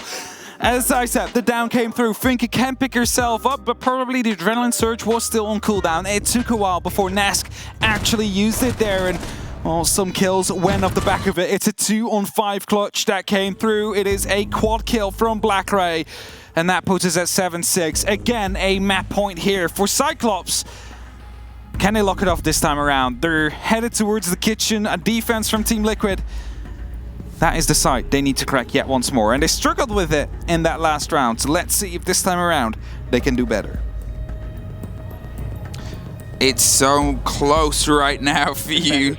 Obviously, with how things went before, Cyclops, you've been at this door and you just need to try and find a way to force your way through it. Please don't do what you did before. And theoretically you won't. Oss is off the board. Maverick is instead the pickup, and I wonder if we're going to see maybe an approach from the bakery side, because some of the heroics that worked there was what drove you into it before, and it's sort of this gambit and the gamble of shaking things up and where you think there might be a weakness, but it's this questions that we often have about those Ossa shields when we saw her yesterday. You get a little bit reliant on them, a little bit complacent with them. You go for plays that you sort of have a little bit more faith in it than you should, regardless of who is wielding Ossa, who's wielding a shield. If you've slayed one, you want to try and sort of live behind it. And this freedom of guns, I think, is when we're getting the better Cyclops right now. I think so as well, and especially because the talent shield isn't really a shield like Monty or Blitz or Fuse, for example. Your legs stick out from below and from the sides. If you're starting to sidewalk, it's very easy to actually counter there if they're trying to place it down at the wrong angle. And is the RC Rotero again being used, this time first to create a rotation, not yet to get rid of the utility. It seems exactly what you said. Cyclops is going for a different push. It's not per se going to be a bakery push as of yet, but they're headed towards that top floor. They're headed towards that top-down approach. So we might see them going for, let's say, a red stairs push, for example, together with Code. Try and take the side off the side instead of the bakery or the back. Black Ray just checking the nobodies, peeking their head up on red, but Liquid have always played pretty heavily down on the ground floor itself. They like to stretch themselves around, sort of have this network of crossfire and cover, and kind of leave the site not empty, but watched from outside. They have this external arc of players all the way around the floor, and it makes getting it a little bit difficult, because wherever you go, there's going to be a Liquid player, and that Liquid player is going to tell 4 others, hey, this is what's going on, and suddenly you have no element of secrecy, no element of surprise, and things get a little bit dicey, especially when you add in some explosives. Due to the lack of a sledge or any other vertical or, soft breaching operator, they have to use these Roteros to create some small openings. Still have Aegator as well, of course, with the opportunity to place down these breaching charges to create some extra space, but for now, not really the priority. Shotgun is opening up even more so. They know a player is inside VIP. It's PSK. He does still have 2 of these ADSs with him, so you're going to have to get rid of those in some manner, and that might be Aegator coming in clutch from the back. If he manages to fire through some projectiles that get caught off, they might be able to get a grenade right at the right moment inside. This is exactly what we talked about, though. You have to be able to burn that. There is the Wamai that's going to be a bit of a play against this. There's the Flores drone. It can't quite make it. They've got to try and combine this with a push elsewhere, because if you throw yourself into this on a straightforward drive, it's never going to go well. More of a burn, more ADSs. The grenade gets caught. The last ADS was the lock-in. You have to try and back it up, but look, watch there. Taken care of, and now they're going to see if they can bite back. The Zofia puts some pressure, though. Resets. Forced back behind the bar. He's waiting 30 seconds, and finally, Cyclops has been able to get some control, some entrance. Suddenly they've been able to find a second. Suzuki locks it in, and now they have a route through. The flash is over the top. It's still going to be tricky to get in because of the way it's set up. You assume it's going to pop just behind the bomb chassis, so they have some solidity in cover. The spray's there. Doesn't quite get it, and it's Palu over the backside that locks it in. There it is, from the small prep room all the way to the other corner. Nesk is dropping them. There's a bit of a fight here. Palu's still locking the door. Ask is suddenly able to find one more, and Cyclops is sort of falling apart at 2 versus 1, and they can't quite get the lock in. We are going all the way. Going all the way indeed as Palu shuts them out. The rest of Team Liquid as well, locking all the doors that, you know, were still left to be opened up, and that puts us at round 15 now. Team Liquid at map point as well. Their first moment in map point. Cyclops have yet another opportunity to lock it out, of course, and even if this one goes to all the way to OT, that isn't a risk yet for those full 3 points. It doesn't mean that points are being snooped off now from either side. Now, whoever wins this map is going to be the team that has the opportunity to go for the full 3. Whoever loses it is fighting for 2. There is some curiosities about, obviously, the idea there, because they could have theoretically got themselves behind the bomb chassis and tried to get a plant in. It was one of the things that I noticed about Liquid's hold there, is the only throwables that they had outside of 2 impacts was 3 smokes. No C4s, nothing to try and stop that plant from a long arc. At that point, Cyclops, okay, it's a tentative bit of control that they have to be able to get it down, but they can attempt it. They can try and stick it. Instead, it was that sort of bold rush. They threw themselves into Coffee and Sink at the same time. Suddenly they're open towards a pre-placed firefight where you've got Nesk on one side, you've got Palu keeping a lockdown, and Ask buried behind the actual kitchen equipment. And it's awkward, it's challenging, because Liquid at that point is already holding these angles. They expect you to run the way you do. Yeah. It's easier for them. Now, we're headed back towards Bar, and if we're looking back at when Cyclops played that last in the defense, it came back to a weird gunfight onto the white hallway where Gadarado was able to pick up a kill, then drop back, get another kill through the hatch, and waste a lot of time. That is eventually what won them it, because it took some guns of Liquid away, both physically and like as in presence, as in they were trying to hunt him down. But that also means that if it becomes an issue now, if they're not going to be able to get these opening kills, we will see the actual attack that Team Liquid wants to bring to this top floor, which we just haven't been able to see yet. Now, they did quite quickly get into the top of Red and Cigar, which was castled off before. They sort of cut their way through some of the hold. Palu, he's still concerned about C4s, rightfully so, because it's a very quick way and it's a game a lot of people play. Here, once again, seems like they're just going to see if they can quickly bypass into Cigar, lock off that castle, and just try and get a bout of control. As you said, playing towards that bout is always going to be a big, powerful play. Gadarado this time is actually inside. He's trying to offer something back towards the approach. They're already in at the top of Red, though. They're already putting pressure on Scar. If they go for a swing here, he's in a very dangerous bit of territory. And there it is. Swung round onto the back. As I said, Resets is able to get that open, and that was a very easy pick for a player that wasn't really being subtle about being isolated. Right now, Palu able to fire some shots off into the kneecaps of Black Ray as well, and instead of falling back, he actually wanted to go a bit more aggressive. Just fire some shots through the soft wall to stop anybody potentially from moving into the piano.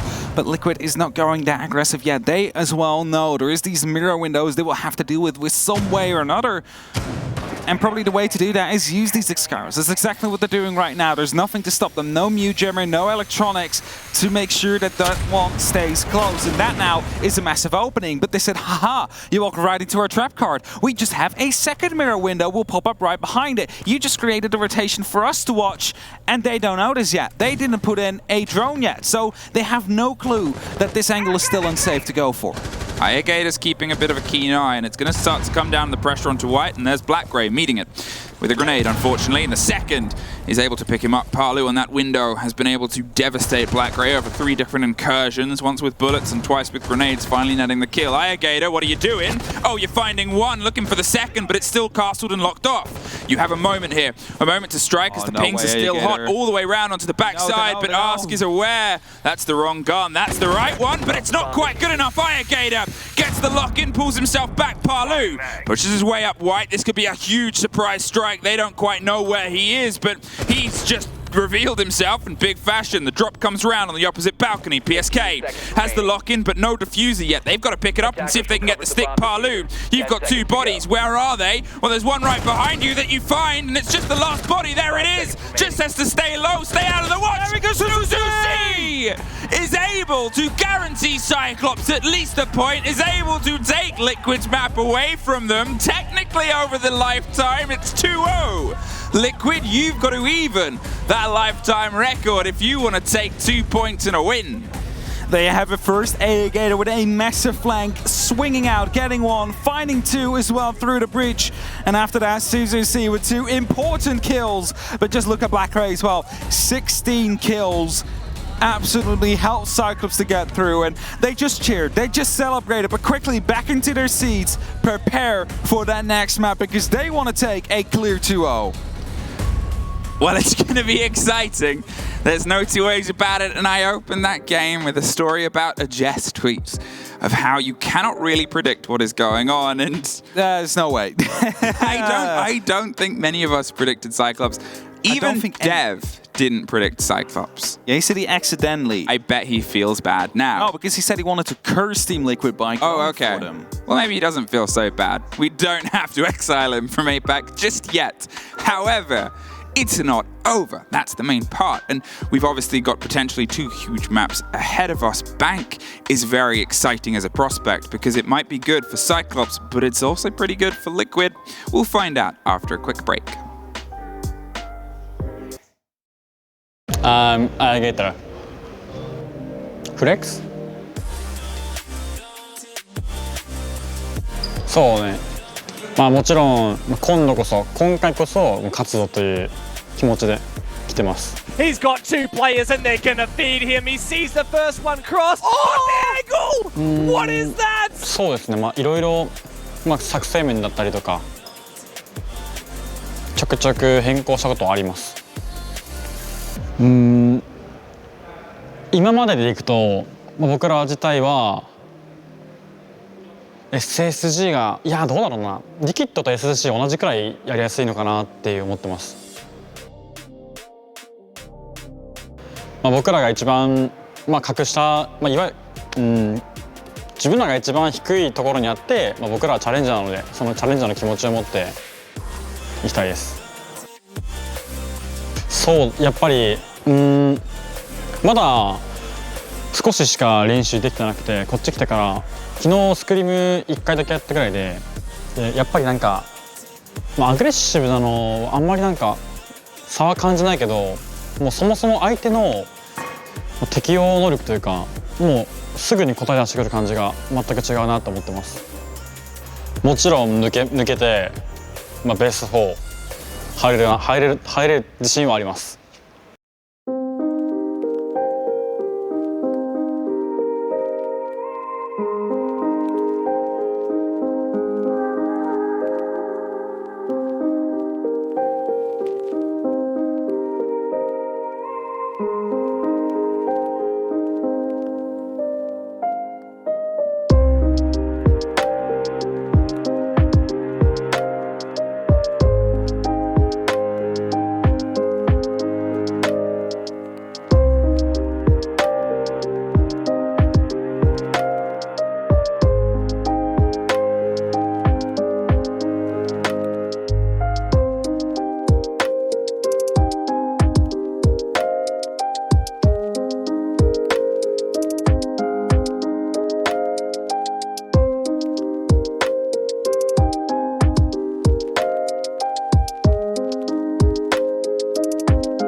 Welcome back, everybody, to the Six Invitational Bravo stream. We just saw Cyclops for the second time ever beat Team Liquid, at least in a map. The last time was during the Six Invitational 2021, and now, if they want to win yet once more, they need to do it on yet another map.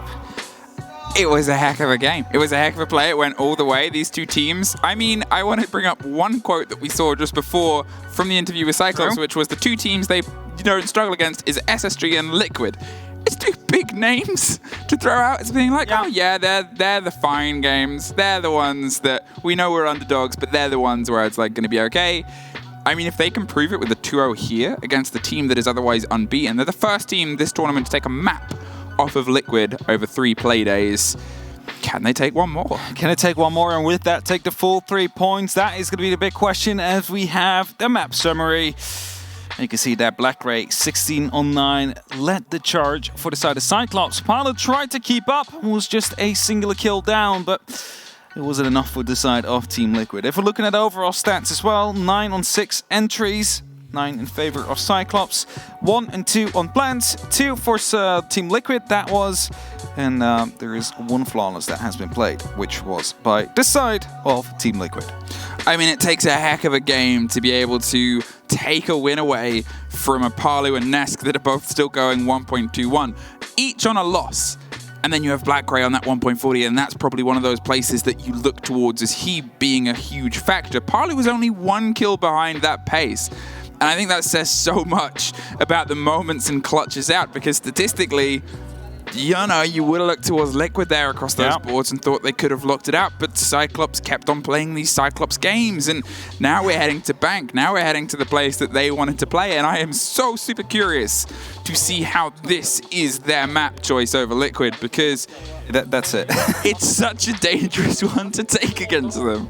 I think everybody knows Bank is Latam territory. Yep. Cyclops beg to differ, and they're going to argue that it's Cyclops territory. And we'll see. I mean, we give them the benefit of the doubt. They just managed to beat Team Liquid as well on Kafe, so who knows? Maybe they can repeat it on Bank. They're definitely hyped about it. They're definitely full of energy, and they're having a lot of fun. Well, I think we're about to have a lot of fun as well, and as we go into it in just a second, the good lucks and have funs are going through in the all chat. I don't know if you'll see that by the time we get through our flyover, but know that all these players, they're keeping the energy high across the board. There may be a lot of shouting, but it's all in good fun, good spirits. Is it going to be another GG, or is it going to be a GH? Cyclops, they remove Hibana early on, and you're looking at how people like to play this map. It is a pretty consistent removal of an operator. Definitely so. The hatch is, of course, quite important for that bottom floor hold.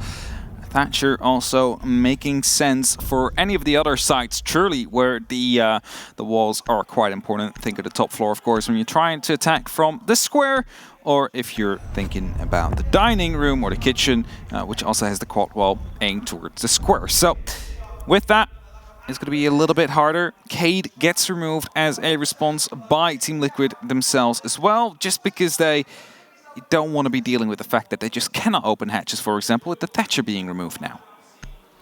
It took a bit of time thinking about that last ban, took a bit of time thinking about that last removal, whether they wanted to get rid of Kaid or not. Maestro.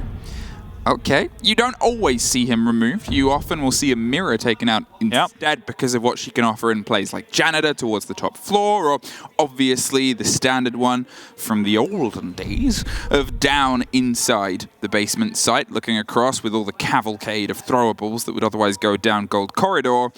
It is the more common pick, and I'm wondering if that was the decision there of, well, let's take the Maestro out because they quite enjoy playing Maestro, Liquid do. Definitely so, and Cyclops themselves, they really enjoy playing with the Mirror, so they will be able to play that still. They probably have some strategies all around it, and you instantly see it being picked up by Blackray. But more importantly, we see the Oryx. And we said it before, it is such a good operator on paper. We said this in Hamburg. Such a good operator on paper, but we never quite see it come to use. Users. Until users did actually manage to put it to use. Pick up a great round there. Able to just jump up the Janitor hatch, lock out everybody inside the stock. And that is the potential of the operator. we before said it has great potential on coastline, but Bank actually might be the better map for it, as it is more closed off. There is no giant danger donut that you have to maneuver around, but there's still quite a lot of hatches you can use to jump up and down. What I love about this as well, and what we have in front of us, is Zero. I think this is his best map. I think he can offer so much here. And okay, I guess you'll ask someone else, and it'll either be between this and Chalet, but here, that big open hefty space that you have inside the lobby, the way you can get such a quick lockdown, how many huge windows you're trying to find your way in. I mean, it's that intel game, that information game that you're not always looking for, and it's tough and tricky to see the further away from you. If you're right next to a zero cam that comes through something, it's so easy. But you're never really right next to the roof in Bank in half of the map. And that structure, that form, that formation means that Zero can get away with more than he usually can. Black Gray is already finding a fight in the meantime. They've driven their way into server room. They're going to see if they can find something quicker. And you can see Cyclops is sort of picking up sticks and saying, well, we need to pay attention to this because Liquid might be going fast. It's a bit of quick pace coming down from Team Liquid indeed, but it will not be held up. Just trying to occupy those servers for now. And Cyclops, they continue with the normal hold. They'll just set up. They keep on preparing. Everybody is falling back into safety now, so, you know, they can have those servers as long as they don't try and attempt to go for the plant.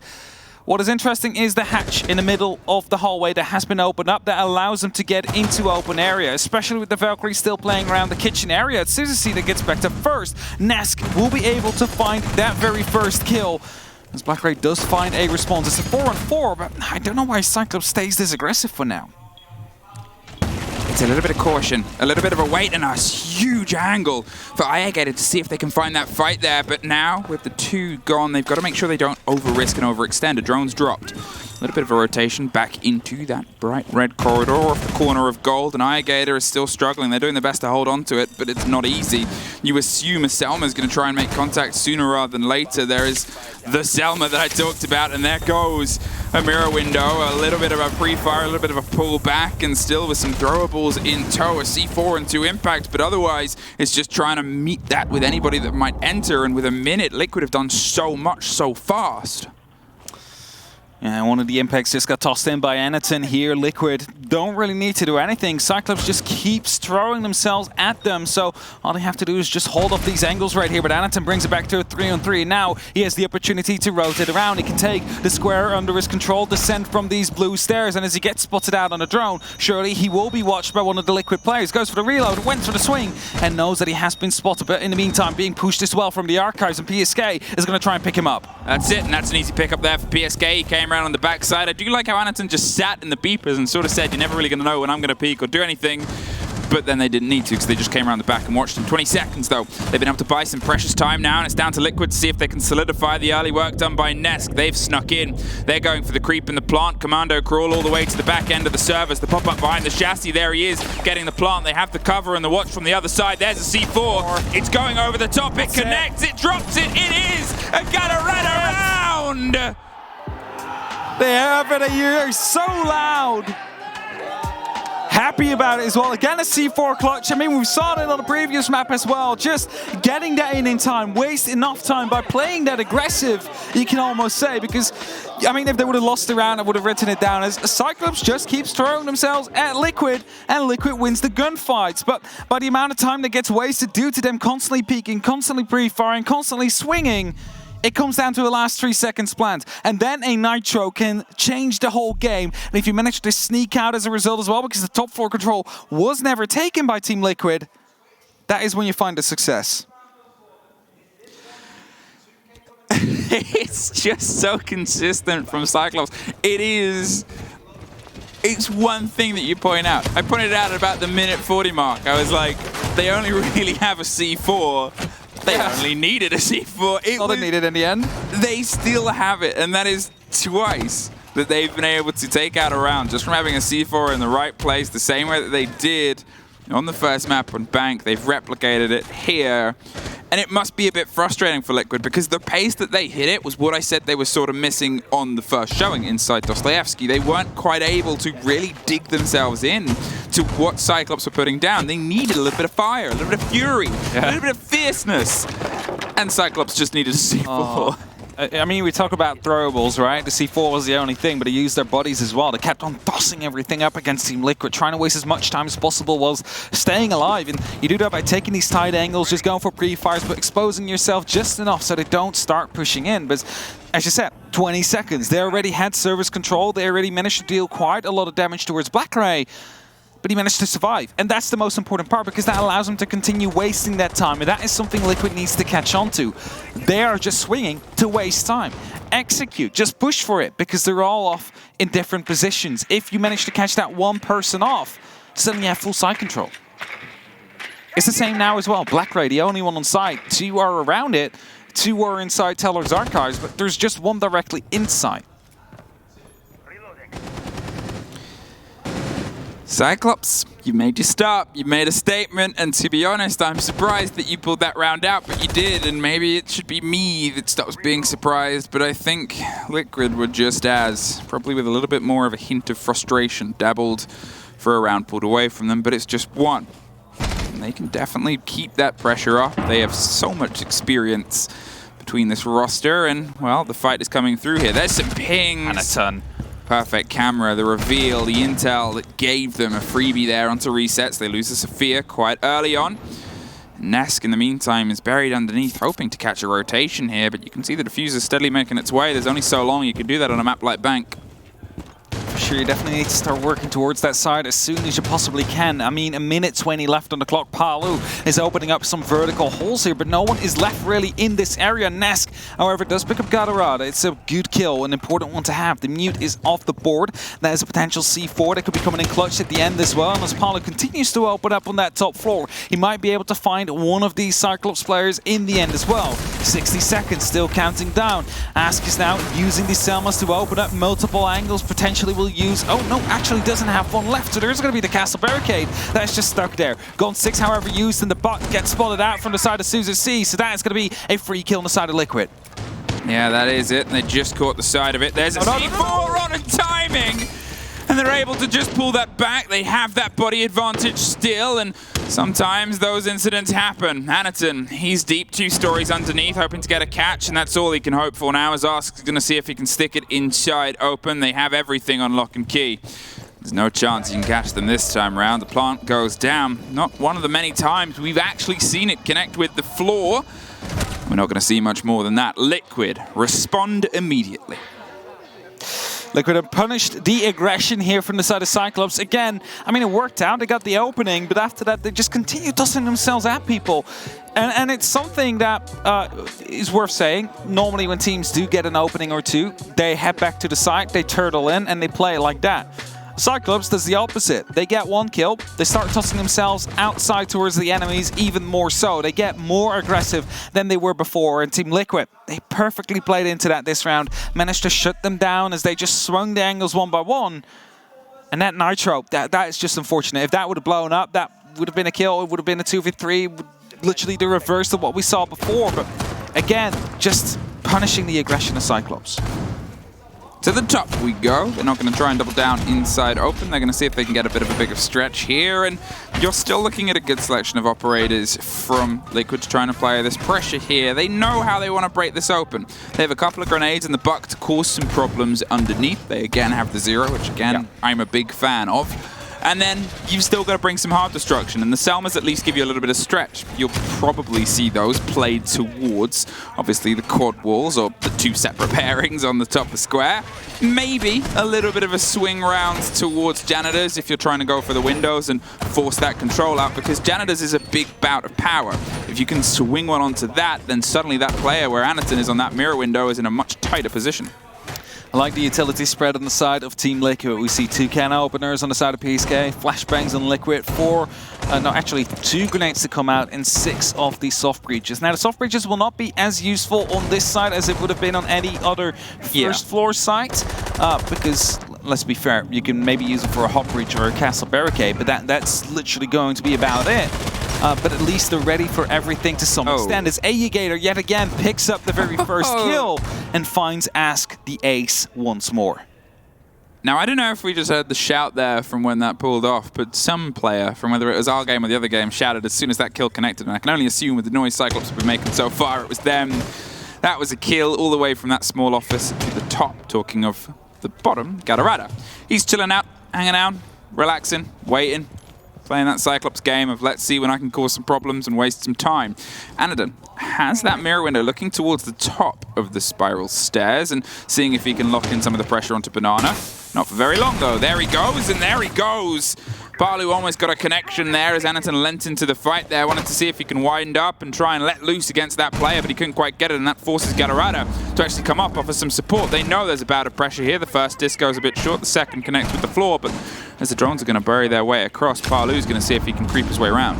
Nitros are being tossed out as well. Anaton trying to go for some counter-aggression right here, trying to slow down Team Liquid as much as they can. 90 seconds, a ping is coming out. It seems like they're aware of Aegator's position, but as he's not swinging, as he's currently holding the angle like this, all they can do is just watch at this very moment. The stuns are coming through, Neski's pushing up, so is Reset. A flashbang comes through as Anaton picks up yet another kill. It's a 5-on-3 in favor of Cyclops, and his PSK takes a small amount of damage as well. It's a swing that comes through from Aegator and Anaton as well. It's only up to PSK now in a 1v3 situation, but he's not inside. He's outside on the rappel and doesn't have the diffuser by hand. I just want to say that was perfect from Cyclops. They knew that the push was coming because there was suddenly all this intel, suddenly all these bursts, and, well, Liquid had an idea of where somebody was, and they expected a bit of a counter fight there, and they went, well, we can burn this out, push them. The Grismods went first, and the flashes started to go.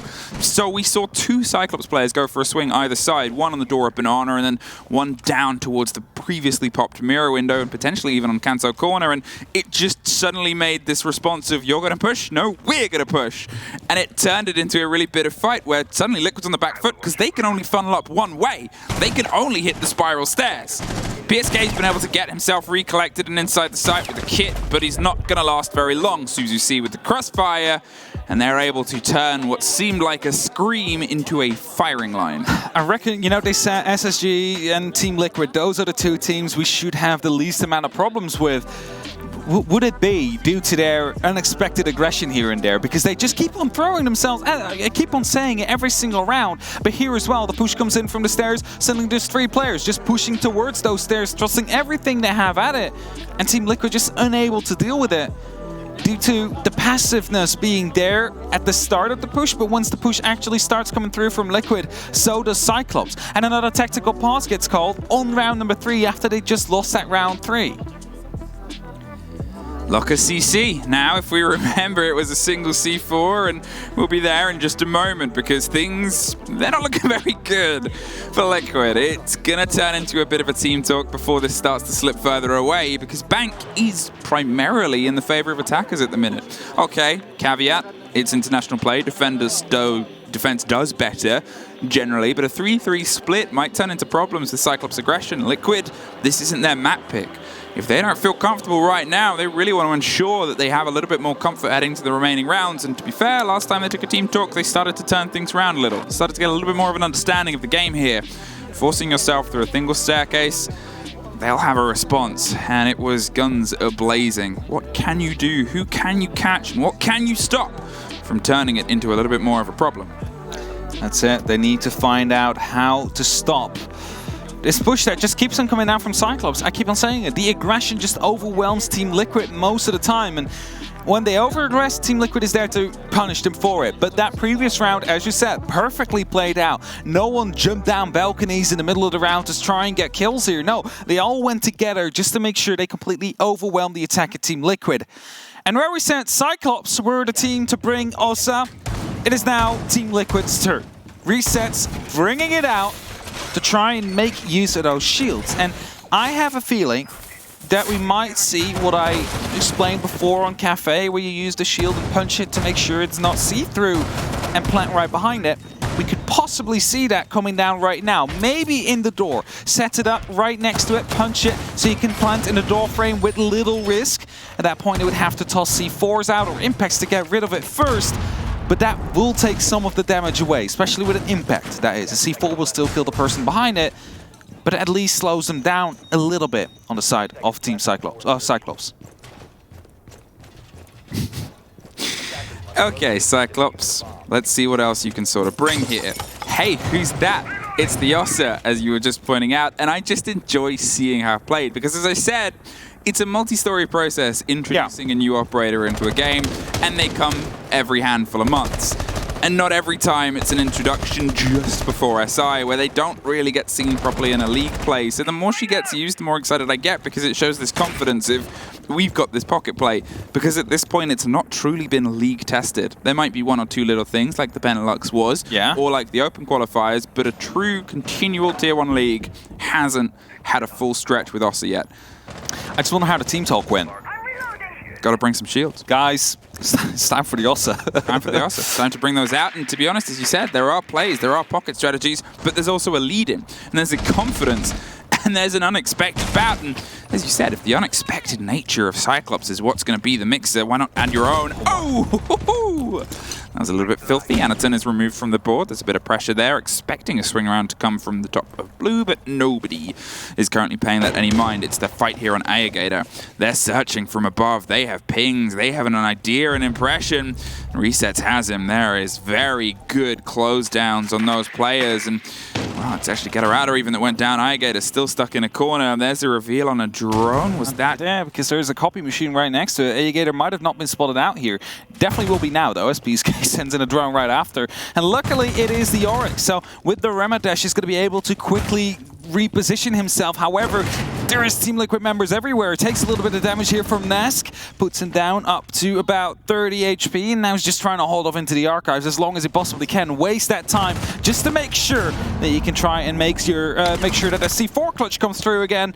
But as it's only up to Suzy and Black right now, 60 seconds on the clock. Plenty of time for Team Liquid. Oh, this from Liquid has been so much better. The team talk desperately needed.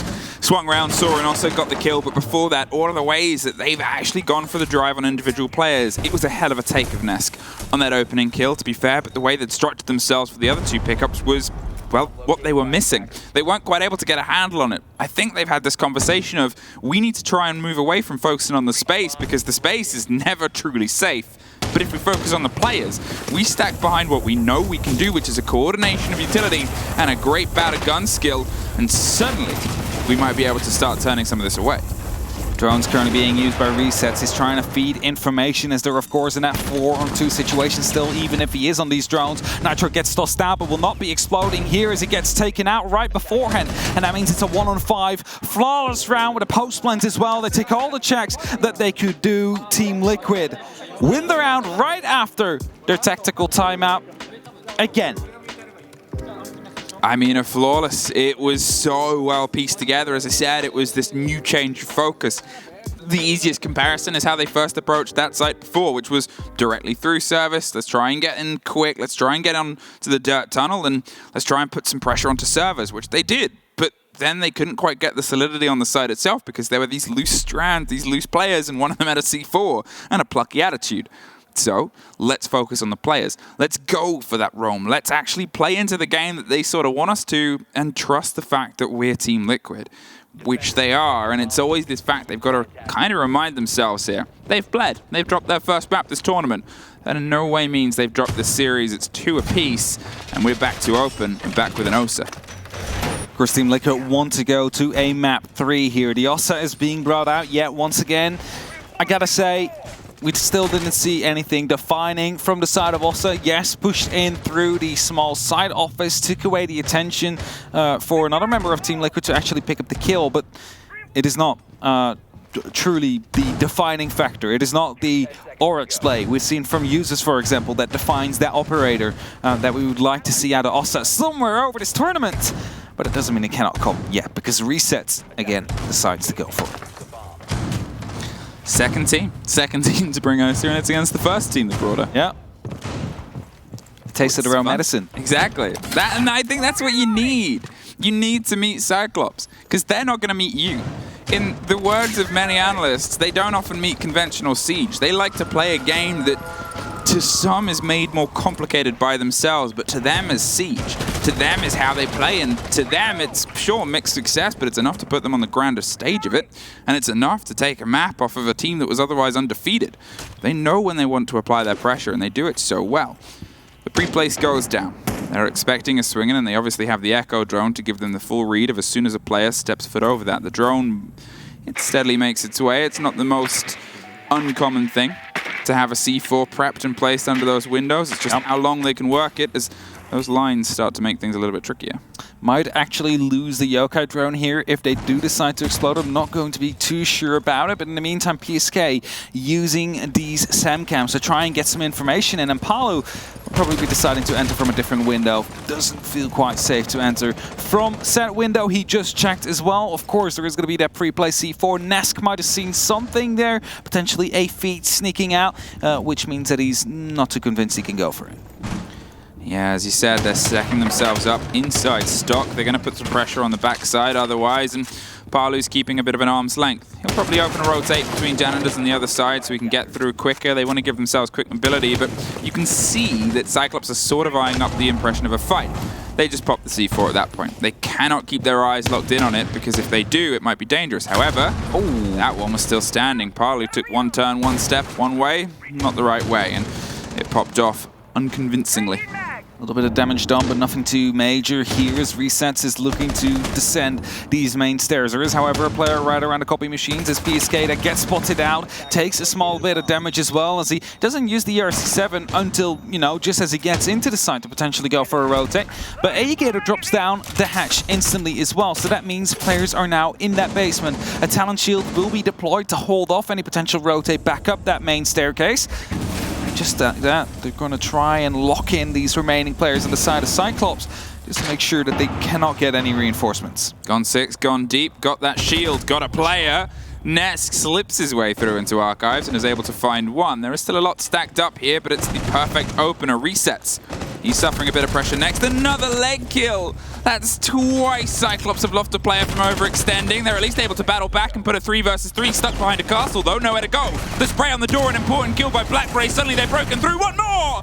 Black Grey with a triple. A quad, why not? And once again, he is keeping Cyclops fighting over this map, and now it is still up in the air. Again, from that one position, he just pops up from the cubicle, gets one, goes down, reloads the vector, pops up, gets another one, and repeats until he gets that 4K on the board. Now it's Cyclops that has that 3 rounds on their board. Anaton, who gets taken out, as the Echo was probably playing around with the Yokais. But it didn't matter here in the end, because Black Ray there with a 4K, something he did the previous map as well. Let me see what round that was. Can't find it. I thought I worked I mean, he down. still ended up on 16 to 9. It was 9. Round number 9, he did it back then. 5 this time around, so did it a little bit earlier. As you said, 16 on 9 back then. Right now, 5 on 2, so didn't really find his way into the game until just now. But he did it on 1 HP as well. On 1 HP? The first fight put him to 1 HP, and then he took 2 more after that. Oh, I mean, it was still dicey. It was still at the end of it. Liquid, they went a bit wider with their approach. They were obviously slowed, as we saw on the C4, and they didn't quite know what to do in getting into the CEO and getting into the officers above, and that time was precious. That time allowed Cyclops. Exactly. 3-2 Cyclops. You've been able to keep this back and forth, but it's been back and forth, and that's it's not always the lock-in. Obviously, this is your map. This is where you think it's solid, and Liquid wanted to start on their attack, whether they wanted to just set a pace or whether they think that it was their better half. Either way, they've taken their timeout once again quite early. Can they keep the fight and start to swing it a little bit more into their favor? Or are we going to find ourselves on a 4-2 and a bit of a slippy slope here? Now, I know beforehand the desk said, just listen to Liquid and their cheer right before they start. What must you be thinking if you're Cyclops, right? You might be afraid, but every single time they pull off a huge play, and let's be fair, they've done quite a bit of huge plays at the end there. They just start shouting so loud. We hear it all the way from here. I wouldn't even be surprised if people in the hotel would be able to hear it in the end there. I think that's more intimidating than that pre-game chant that Liquid is pulling up. Well, I think that's one of the things about those pre-game chants is you will either be scared by it or be set up for it. If you have a team against you that is doing a chant and getting loud and getting aggressive, some teams are shaken by it and some teams go, no, we're taking this fight. There's a bit of a drone, a bit of a reveal, and PSK is going to see if he can get a swing round here onto Garrett. There's nothing that can just sneak its way through, but they do still obviously have the offset. They might be able to try and set it up. Gatorada, in the meantime, suffers a bout and blow enough health. Not entirely sure where this fight is happening, but it's an open. And it might have been resets that swung around, although that is castled off, so probably not. He's a bit concerned, but he's going to stick around for now. Ayagator has a bit of a stretch and extension too, and Palu, he's digging his way across the top. You know, you say get around, take some damage, but that's kind of their game, right? They just continue to throw themselves, take fights here and there, skirmish all over the map to try and waste as much time as they possibly can. And if you just look at it now, a big difference is the last time they played lockers, they were in quite early. The time afterwards as well, their roam clear was quite efficient. We're now with 60 seconds left. No kill happened yet on the side of Team Liquid. They do not have any direct pressure onto the side. It's just PSK in the garage that can directly put some pressure onto it. And that means that those two factors that could have provided them with wins are currently absent. And as Ayagator does get spotted out, he needs to rotate out quickly, gets his life taken away from him though by resets, and that is going to be the very first kill. But is it enough? It's a 4 and 5, 50 seconds left. They need to find more, and Gatorada, he's playing a little rat over there, hiding underneath the cubicle. He's going to be able to get a free kill right here if they're not careful enough on the side of Team Liquid. And that is it. He's in this rat play position. Do they have an idea, or is Gatorada just staying in the office a little bit later? Palu puts a body down, resets. Does he know there's a bit of a fire that's going through? It's the slow crawl, it's the pop-up. They did know, but he still got it. He's still able to take care of resets. He's still trying to find somewhere else to dig himself in, but look at the time of 15 seconds. They've played that game, baited and brought the fights into their time and turf. Ask is able to take one more, and they lose one more. Black Ray is all that's left. Backline gets one, gets dropped. And Liquid have have one more in their favor, a 3-3 half. 3 for them, and 3 more to get. It is even indeed. They need to get 4 more rounds to push yourselves over to a map number 3. But again, Cyclops there, just that rat play underneath the cubicle. Took some damage, but not quite enough. He's just seeing the replays here. They did hear him. They did go for the pre-fire, just weren't able to quite get the kill in the end there. And that leads us into the position that we're currently in.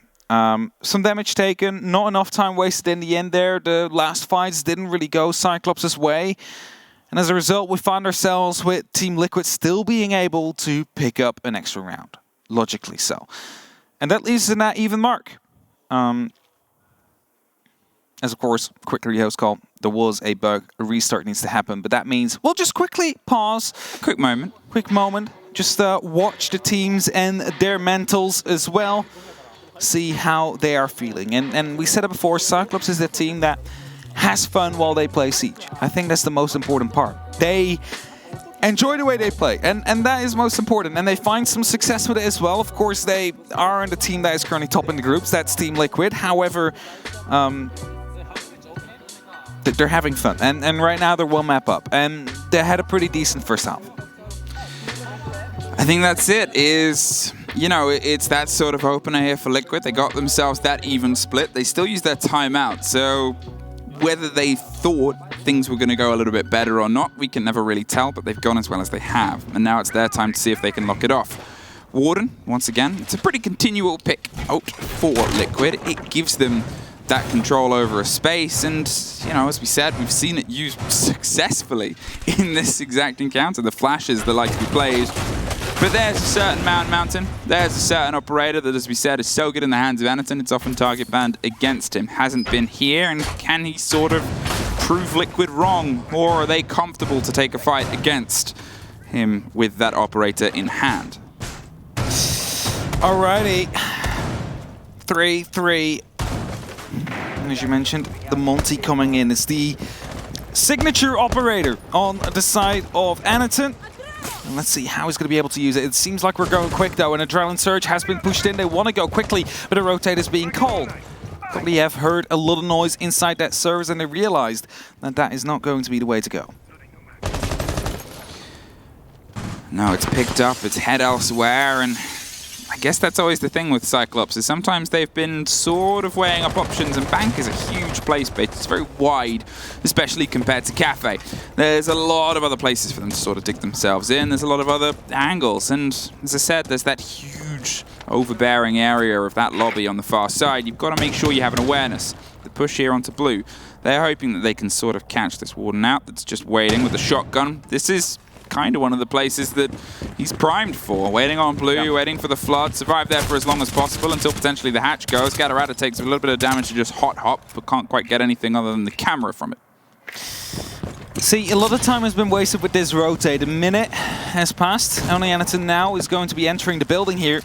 Gatorada, of course, put up some pace here, trying to take those main stairs into control. So the top floor is going to be theirs. Ask is going to be the big issue, though, with that shotgun. Actually, a perfect way to play the Montaigne whip. You can easily push him back. It's not going to be a smoke that gets these canisters out. But for now, they're not really having any of it. They're just working on that top floor. Soon, we'll be opening up these hatches. Exactly what Anaton will be doing. Grenades are being tossed in as well. Paulo takes a huge amount of damage. And now as Anaton has used his utility, he will be pushing towards the actual site with the diffuser, it seems. Now, as they try and pop themselves down onto green, they're going to see if they can flood onto that site. With, obviously, as you said, it's the slight reconvening that it's had, the slight change, and there is that extension from the hatch down onto the side. They're going to see if they can stack them onto up and get a call on anybody, but nobody is giving any game away. Black Ray's waiting. As the canister goes to the bottom of green, Palu is just giving them a bit of an arm's length as the drones start to wear away. There's a reveal. There's a unbelievable take. Gator, he's been able to slave his way through for a second. Palu and Nesk both dropped by the single player who's still trying to find a fight against the third. Arse goes down as well. Resets at least. Puts a body back into the favor. PSK with a swing round has given a reveal. They're a little bit distracted, the Echo, as Resets goes for a wide pull round. Black Gray is able to lock it off, and we're in a post-plant situation. Resets is all that's left, and there's a Monty in front. Oh no. That's a terrifying thing to see. Black Ray, what a game day he is having. He's definitely having a good game indeed. And really like the push, I have to say. I mean, first they wanted to go quick through... First they wanted to go quickly through the tunnel. Didn't really work out. Quickly went for a rotate. They hurt too many people there. So what they did instead, opening up all these hatches, use the Montaigne as a mirror window to some extent, get that opening kill on the smoke, which is so important if you have a Montaigne on the board. And after that, Gator going huge, picking up these kills and allowing his team, allowing Anaton to go for that plant and push them into a 1vx post-plant situation. And with that, Cyclops yet again takes the lead. Now, I have been told, Emmy, that we have been joined by the A-Stream. Hello, A-Stream. So, hello, A-Stream. What's up? Welcome to the game Cyclops versus Team Liquid. If you have no clue where we are at currently, we just had map number 1, and believe it or not, it was 15 rounds, and Cyclops was able to get the upper hand out of it. We're seeing a lot of Osa as well coming up right here, right now, but Anaton actually decides to, you know what? We've played Osa last game, let's bring in the Monty now, and it seems to be working just fine for them. Let's give you a little bit of a rundown. Let's give you a little bit of a fill-in, Stream A, of how everything has gone. Well, kinda not great for Liquid. The first map was theirs, Kafe Dostoyevsky, and it went all the way to the end. They started a little bit slow, and it sort of bit them. An early tack timeout meant that, well, Cyclops had them on the ropes. It went all the way, though. 8-7. Liquid woke up into it as the game went on further and further. Here, similar story, but with a back and forth. Here's the burn, here's the play, here's the push forward, though. Why are you knifing Anaton, Gatorada? There's a bit of a boost instead. They want to go very quick down here, and PSK still getting ready with his Yokai drones. He's going to be going for a bit of a swing right here. Finds the Montaigne, is now aware of the fact that he might be punished soon. Gets a bit of support as well to come through from, I believe that is Palu. Oh, look at that. Nask is also there. 3 members currently. Grenades are being tossed in to try and force Liquid back, and they're all flooding out of the garage in the meantime right now. So Cyclops have complete control. But that's due to the fact that Liquid doesn't need the garage. That's fine. Cyclops can have it. But then Cyclops also says, all right, we've received a little bit of resistance here. Let's just fall away. And this is a bit like that meme where you have 2 like barking dogs on either side of the fence opens up and they both walk away. That's exactly what happened here during this round. And Team Liquid now to sit themselves up on the side. They're wondering whether or not the attack will be coming from the garage. The answer is going to be no. Probably the hatches will be opened up soon again by the can openers. And I wouldn't be surprised if again after that we will see another elevator drop. Here it is, the preparation from a man mountain that is in everybody's hands, terrifying, but in Anaton's, just get out of there.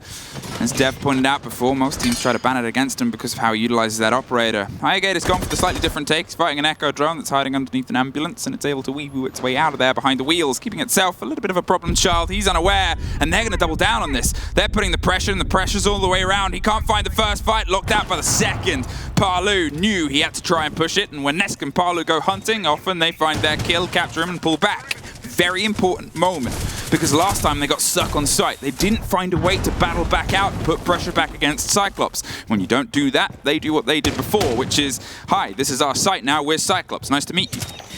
Kind of disappointed, however, that Galarada didn't lock it off by taking the garage under control. That way he would have potentially been able to lock off one of those kills, find a trade.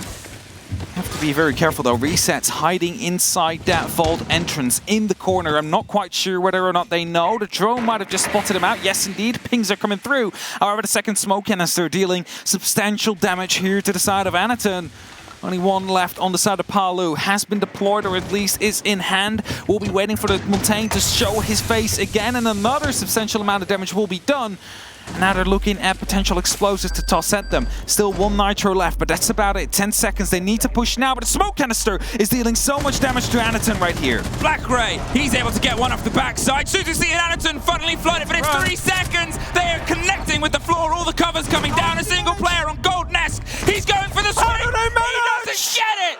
Cyclops with a couple of seconds and a dream, and that is to get this kid down inside a site that is entirely locked off by no one other than the guns of Liquid. So much damage done to the side of Cyclops. The Monty on 10 HP swings the corner close with pistol in hand, whips the first, moves into side, and doesn't even have the time to reverse plant to put the shield to his back. Now he has to just plant as soon as he enters this side, and at that moment in time they know exactly the last one is in fall. We'll be pushing through red, we'll be pushing through that hallway. We have an LMG ready for it, and Galarada is there to lock it off.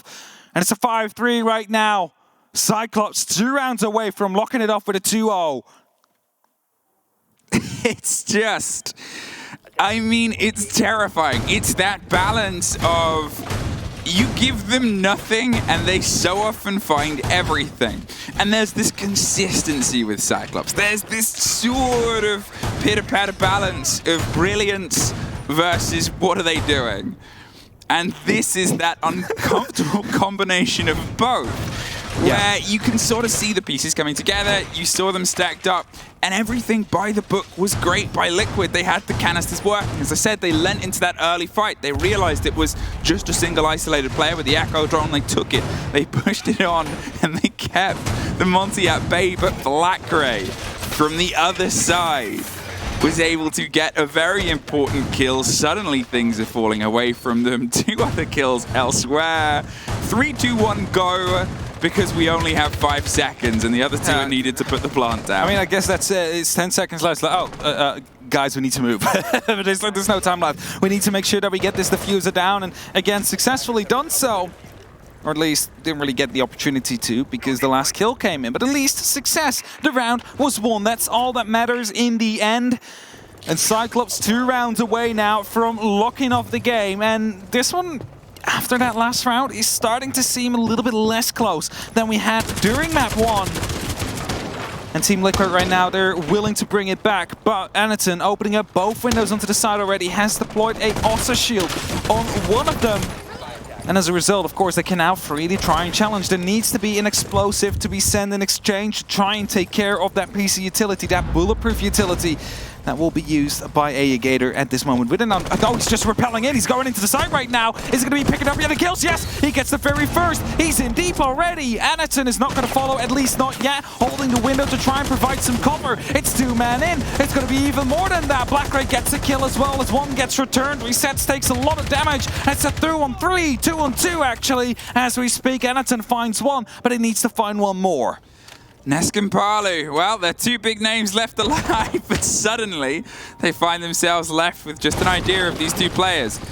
Osha's doing everything they can on that far side to see if they can get anything from the side of Square. They can still set up, they have that one, and Suzuki, well, they're doing a similar thing. Some drones, some time, some breath, and a bit of a pop to open janitors. It is a core of the hold here. It is an important part of that setup, and you can see that Nesk and Palu have actually set themselves up as a backline. They want to sort of keep themselves within arm's reach of each other so they can kind of get this angle, kind of get this extension, and make sure that, well, if one of us goes down, we at least have the refrag. Let us not give them that sudden burst of Cyclops energy of, we are fighting you right now. For those of you who are new to Siege, Palu and Nesk, arguably the two best players in Rainbow Six Siege in the world, are taking it up right now against Anaton and SuZeC in a very important round, because if SuZeC manage to clutch out this round, suddenly it is match points for Cyclops. And as they start opening up more onto the long desk as well, these drones will be taken out. They know exactly that Nesk is around the corner. The question, however, is, where is Palu? Anaton goes down for the plant as the smoke comes through, but at least he's going for a bit of a bait. He's not punishing, or he's not pushing for it, at least not until SuZeC is there for the cover. Digs right behind the bomb chassis. Nesk needs to respond, but it doesn't seem like he will. Palu running around the corner. They want to go for the long angle here. Nesk looking to go into the janitor as well. It's one from SuZeC. Anaton needs the very final one. They find it. Keg are on map point and match point are looking to take it 2-0. And as you see right there on the cameras, they are firing their finger guns off towards Liquid. And if that doesn't intimidate you, then I don't know what will. But they are on that match point, looking to take the full 3 from Liquid. It is just so enjoyable to watch the Siege that they play. It is so much energy, and it's such a wake-up from what it was yesterday. And it's tough for Liquid, because this is entirely the sort of play that they struggle with. That's it. This beautifully put together and sewn on chaos that comes into these pulls and punches from our perspective. With most teams, we could tell you what they're about to do based on their setup. We can look at a lineup and we can look at positioning and go, this is likely. Yeah. With Cyclops, even with everything that we have as an audience, Surely not. even with everything that we have from our perspectives of our observers that give us as much as we can, and even with all the expertise of our analysts, you are still consistently guessing what is going to come next in the best way, unless you are that team in that server up against them. I mean, just look at that last round. They saw, okay, no one is on the direct site. Why don't we just rappel in with two now we are. Now we are on the direct site. And they bring it back to a 2-on-2. I mean, it almost went south. Palu and Nesk were able to bring it back, almost. It's just as soon as that plant went down, as soon as the first kill went SuZeC's way, and Anaton locks it off, you know, Cyclops, they have that momentum now. They still have a timeout. Even if Liquid win 1 round, even if they win 2, they will break that momentum by calling that timeout and bring the best round they've ever played. But Cyclops, they just play the game they want to. You know, there is this status quo in Siege. This is how you're supposed to play. This is the meta. And Cyclops, they... okay, simply said, don't care. They go in, they play something they enjoy, and that is how they will play. That's how they'll show up at events. And if you're a fan of them, it doesn't mean that they'll always win, but at least they're sticking through to their own identity, and that is what I respect so much about them. If you missed it, if you've joined us, obviously, from the A stream, then you definitely have. But before this, there was an interview with Cyclops, and they said the 2 teams they have the best time against and struggle with the most is SSG and it's Liquid. And whether it's down to their playstyle or whatever, the reasoning of Cyclops is they're kind of proving it right now. The pressure they've been able to put on is sort of shut down. Black Ray removed. He had a huge opening game on Kafe and has continued that trend here as well. And I think that's one of the things is on Kafe, Palu and Nesk still put up huge KD games. They still put up a huge bout of pressure. Palu was 15-9 to the 16-9, but Cyclops just have this ability to close out rounds. That's it, right? And when you're putting it like that, Nesk, Palu were the 2 alive in that previous round, the statistically best players in the world, but they weren't able to clutch out against the Ossa right there, going for a cheeky plant whilst they had no clue.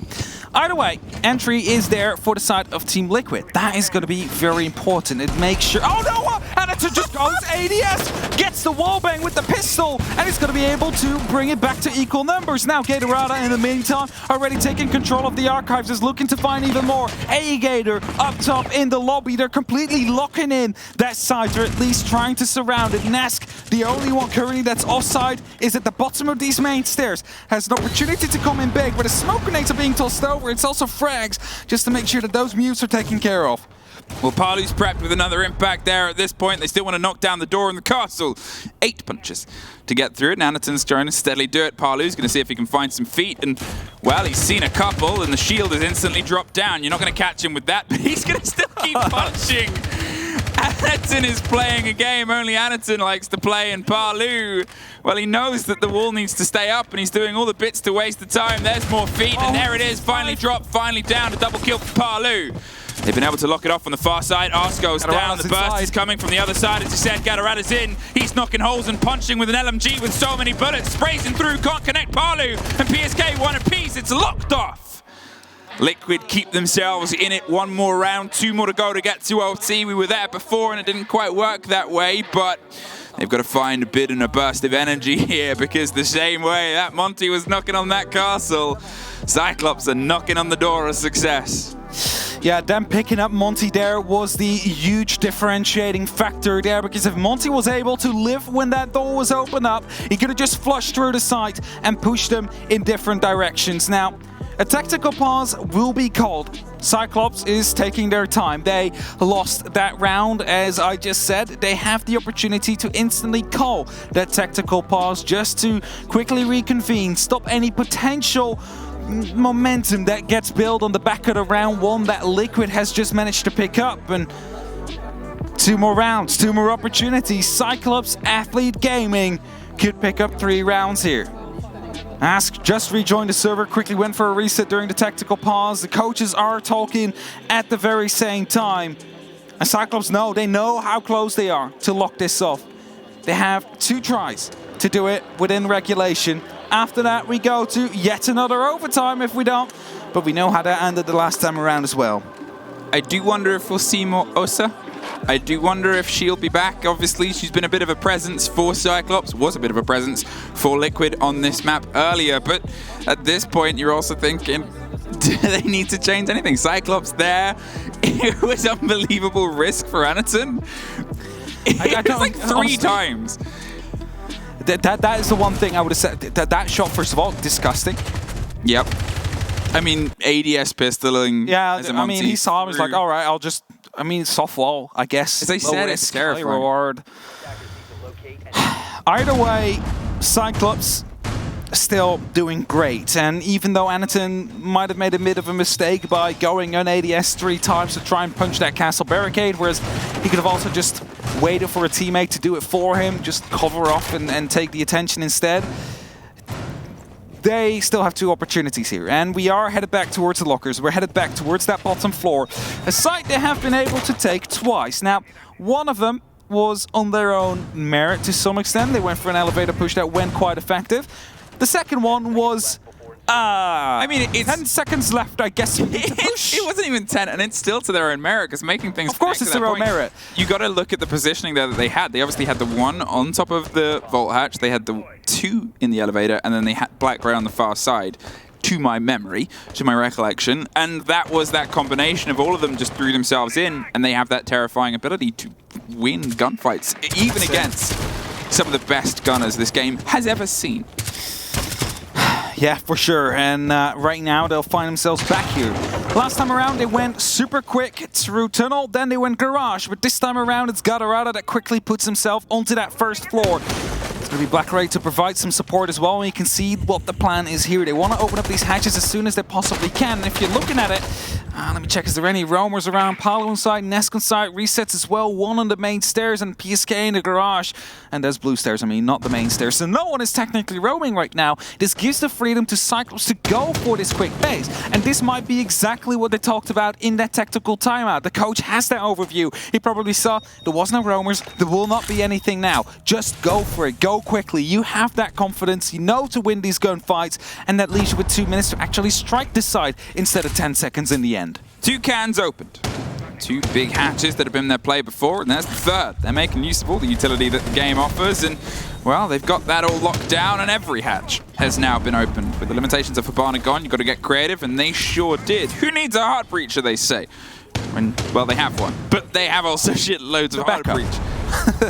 Now it's also seeing if they can try and drive themselves through. Anaton is back into the lift, as he says before, and he's going to sort of spray around and find an echo drone. And that's a bit of a cause for concern for any Monty. There it is. There's the cause, and there's the concern. As they suffer, their doses are revealed, and they're going to see if they can keep swinging and fighting, though. And there's the ping on it, and this is the danger of this player. Yet again, Anaton is suffering loads of damage. At this point, pull back, as he said. One smoke, and it's a bit over.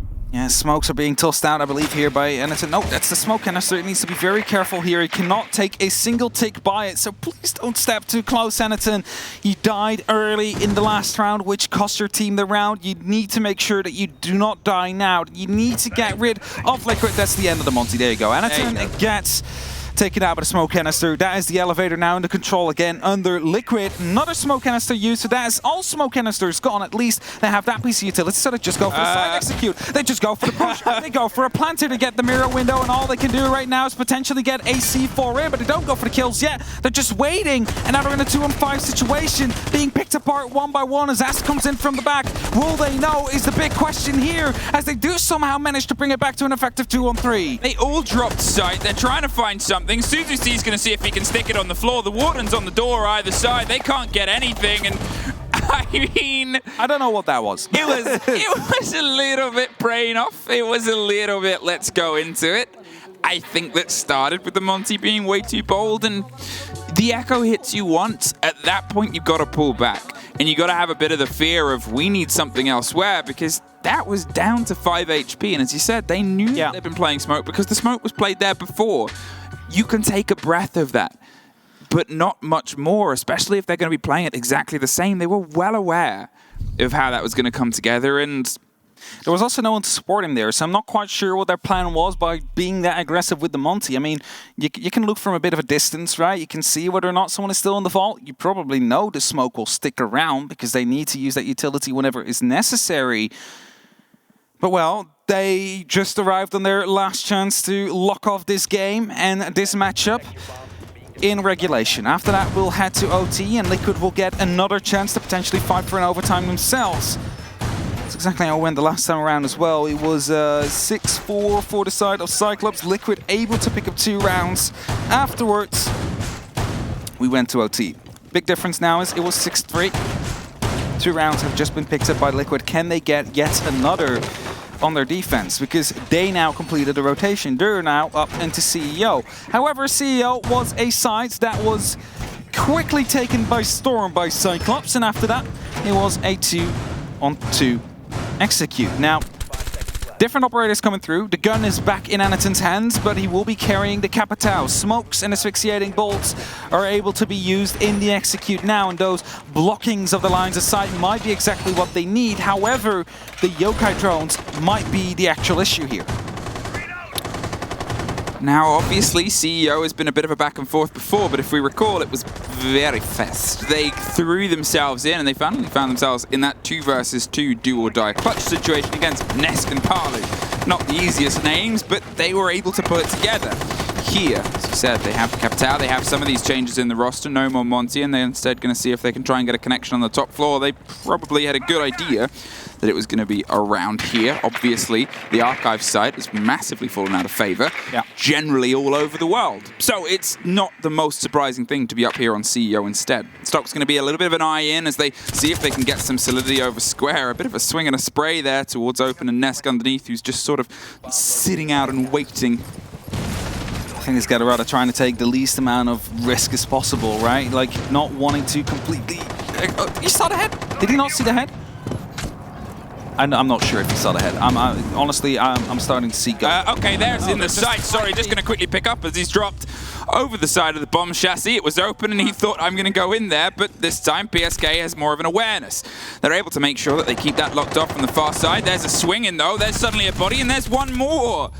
Cyclops, you're doing these decisions now, and they might have worked before, but at this point, Liquid, they're aware of it. They've had a map and most of a second to be able to get this game under wraps, and at this point, you're sort of just handing Liquid a couple of bodies. This is that thing we talked about with Cyclops. Sometimes they're just going to absolutely explode, and sometimes they implode. And this seems to be one of those moments there. The Warden behind the shield, they're safe. They know that they don't need to overextend. There's a little bit of a smoke canister to buy some time, and well, what do they do now? Cyclops, they're down to a 5 versus 2 rather than the 2 versus 2 that you had last time you wanted this approach, and you're just kind of throwing things into the wind here. You wanted aggression, but unfortunately, none of it is connecting.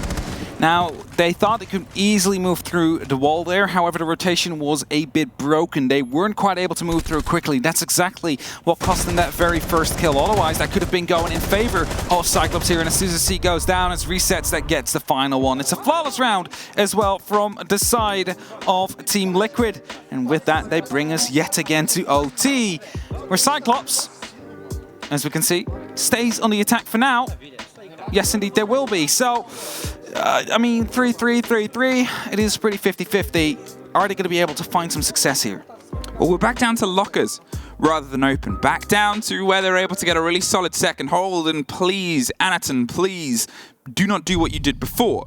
Going to swap to the Capitao. That's at least a change. And Liquid, I mean, keep doing what you're doing. Things have gone pretty smoothly over the past 3 rounds. And to be honest, for my money, it's more that Cyclops keep making these mistakes. And as I said, at the beginning, these mistakes would happen, but you weren't quite clued in. You weren't quite tuned in to what they wanted to bring. You have entirely started to pick that up now. You're entirely ready for some of those plays, those swing-ins, and you're just punishing them. You've learned what the speed demons are doing. And at this point, it's easier to slow them down and catch them at the pass when they try and pass by you.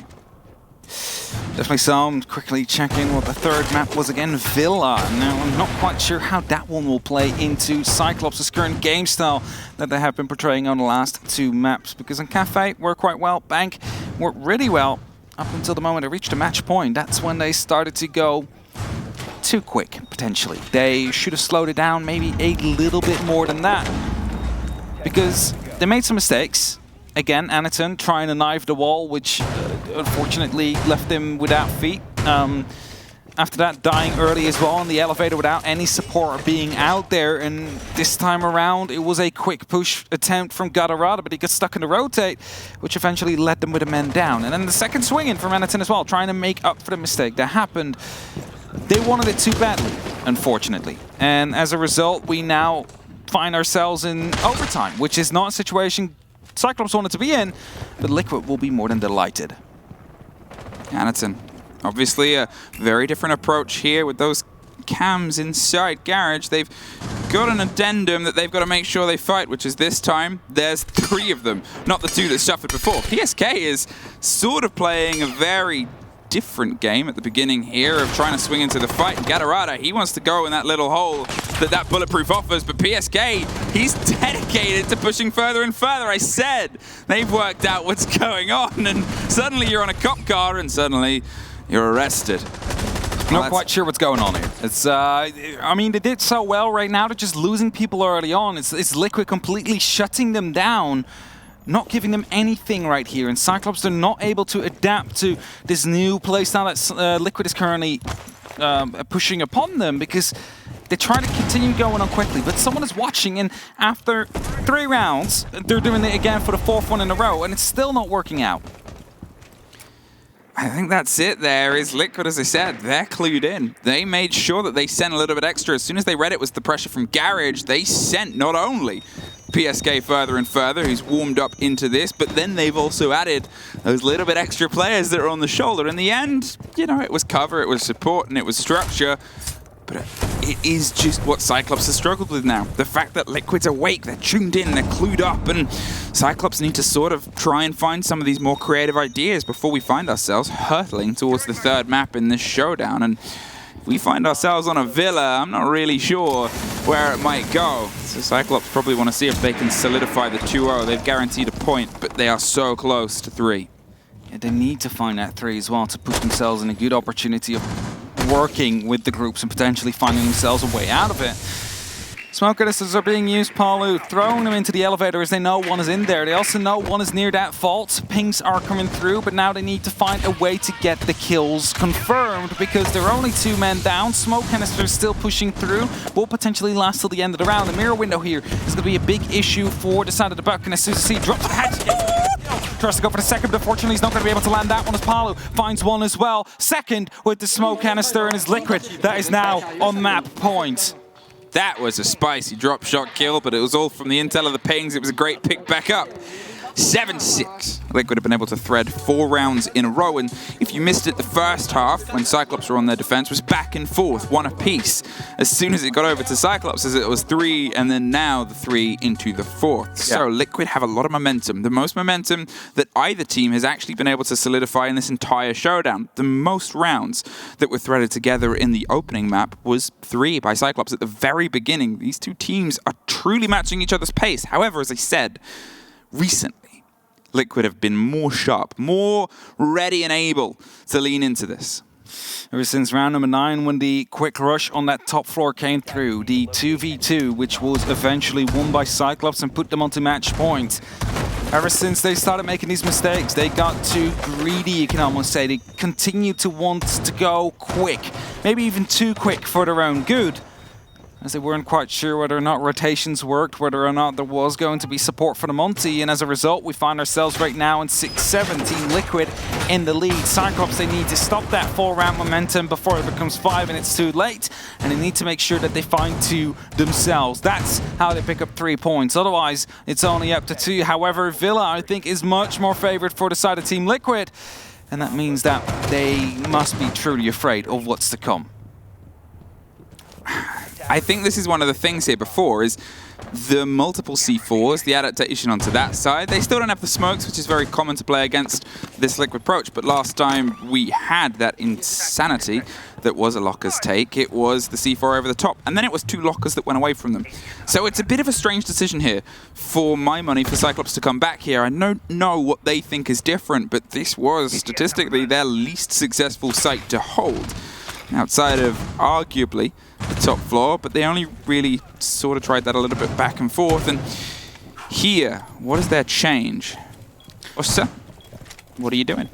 3 ADSs right behind the server rack. CZC really wants to hold off there, and in the meantime, the rest of the roam on Cyclops is in that open area just to make sure that they can continue playing the hatch, and maybe Galarada can find themselves in a bit of a ratty spot again to pick up some of these kills. But BSK, as he sneaks in from the garage, might be quite crucial here. If he does pick up one of these players rotating back towards the actual side, or maybe even Blackray, who's playing right around those main stairs area, I think inside of the cupboard, right behind the mirror window. This A-Gator that quickly goes off the camps, which might actually allow him to continue sneaking through. There is technically no one on the side outside of A-Gator right now. Blackray's waiting for the swing to come around. He's obviously pre-fired it by the bullet markings in the wall, but PSK's got this watched. They have all the cameras that they need, and with that body on blue, I think Liquid are sort of shaping themselves up to put a bout of pressure instantly down onto those massive racks inside the server side. Resets is above. Not for very long, though. Anaton, through the softs, is able to take care of her and removes them from play. That's those shields useless, and that is a player off the board. Ayagator pulls back at this point, but then seemingly wants to push forward again. Palu, he's going to step up into the mantle of above and see if he can be the difference maker, but they've long since left. Cyclops have bitten, and now they've pulled back. They're going to say, well, we've got our 1, and we're going to make sure we don't hand you 2. Yeah, for sure, and Palu now continuously clearing out that open area, knows it's going to be clear. There is no one hiding in any of these corners, and as Nask is slowly descending the blue stairs here, he's looking to find an opening for the side of Team Liquid, but his angle is being watched right on the doorway. One that he's not going to be checking here, but its kill is not being utilized. Ask will be able to pick up the kill into CZC, however, that means server's now under control. A-Gator goes prone right behind the desk here. We got Galarada right behind the bomb chassis, and Nitro comes out, but will not be able to find anything as it got shot out right before it exploded. And as the Selmas are going off, they have an opening onto the site right now. Galarada is playing such a dangerous game, but Ayagate is watching for the cover and he can't quite get it. Ask is able to get the double. They're right on the lock in there, and PSK solidifies the other side. It's all the way down. PSK with 1 more. They're going to plant. 13 seconds. Ayagate is lying amongst the madness. Cannot get the cover. Cannot get the map.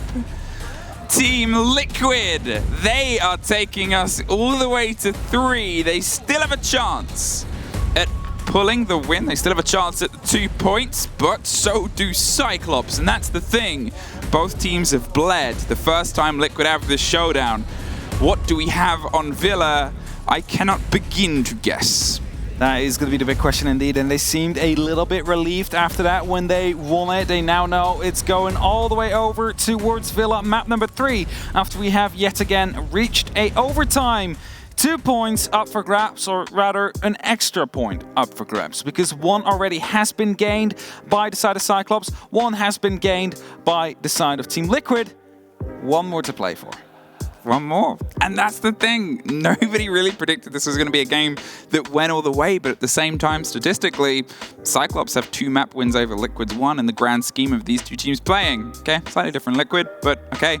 Today, 1 apiece. 1 more is the separation. And when everything starts to matter, with this being the last game of the hump day before we find ourselves hurtling towards the end of groups, technically Liquid, for now, sit as one of only 4 teams that is undefeated. Cyclops might be the one to make that number 3. We will find out after a very short break.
Welcome back, everybody, to the Six Invitational. It is Cyclops Athlete Gaming taking on Team Liquid.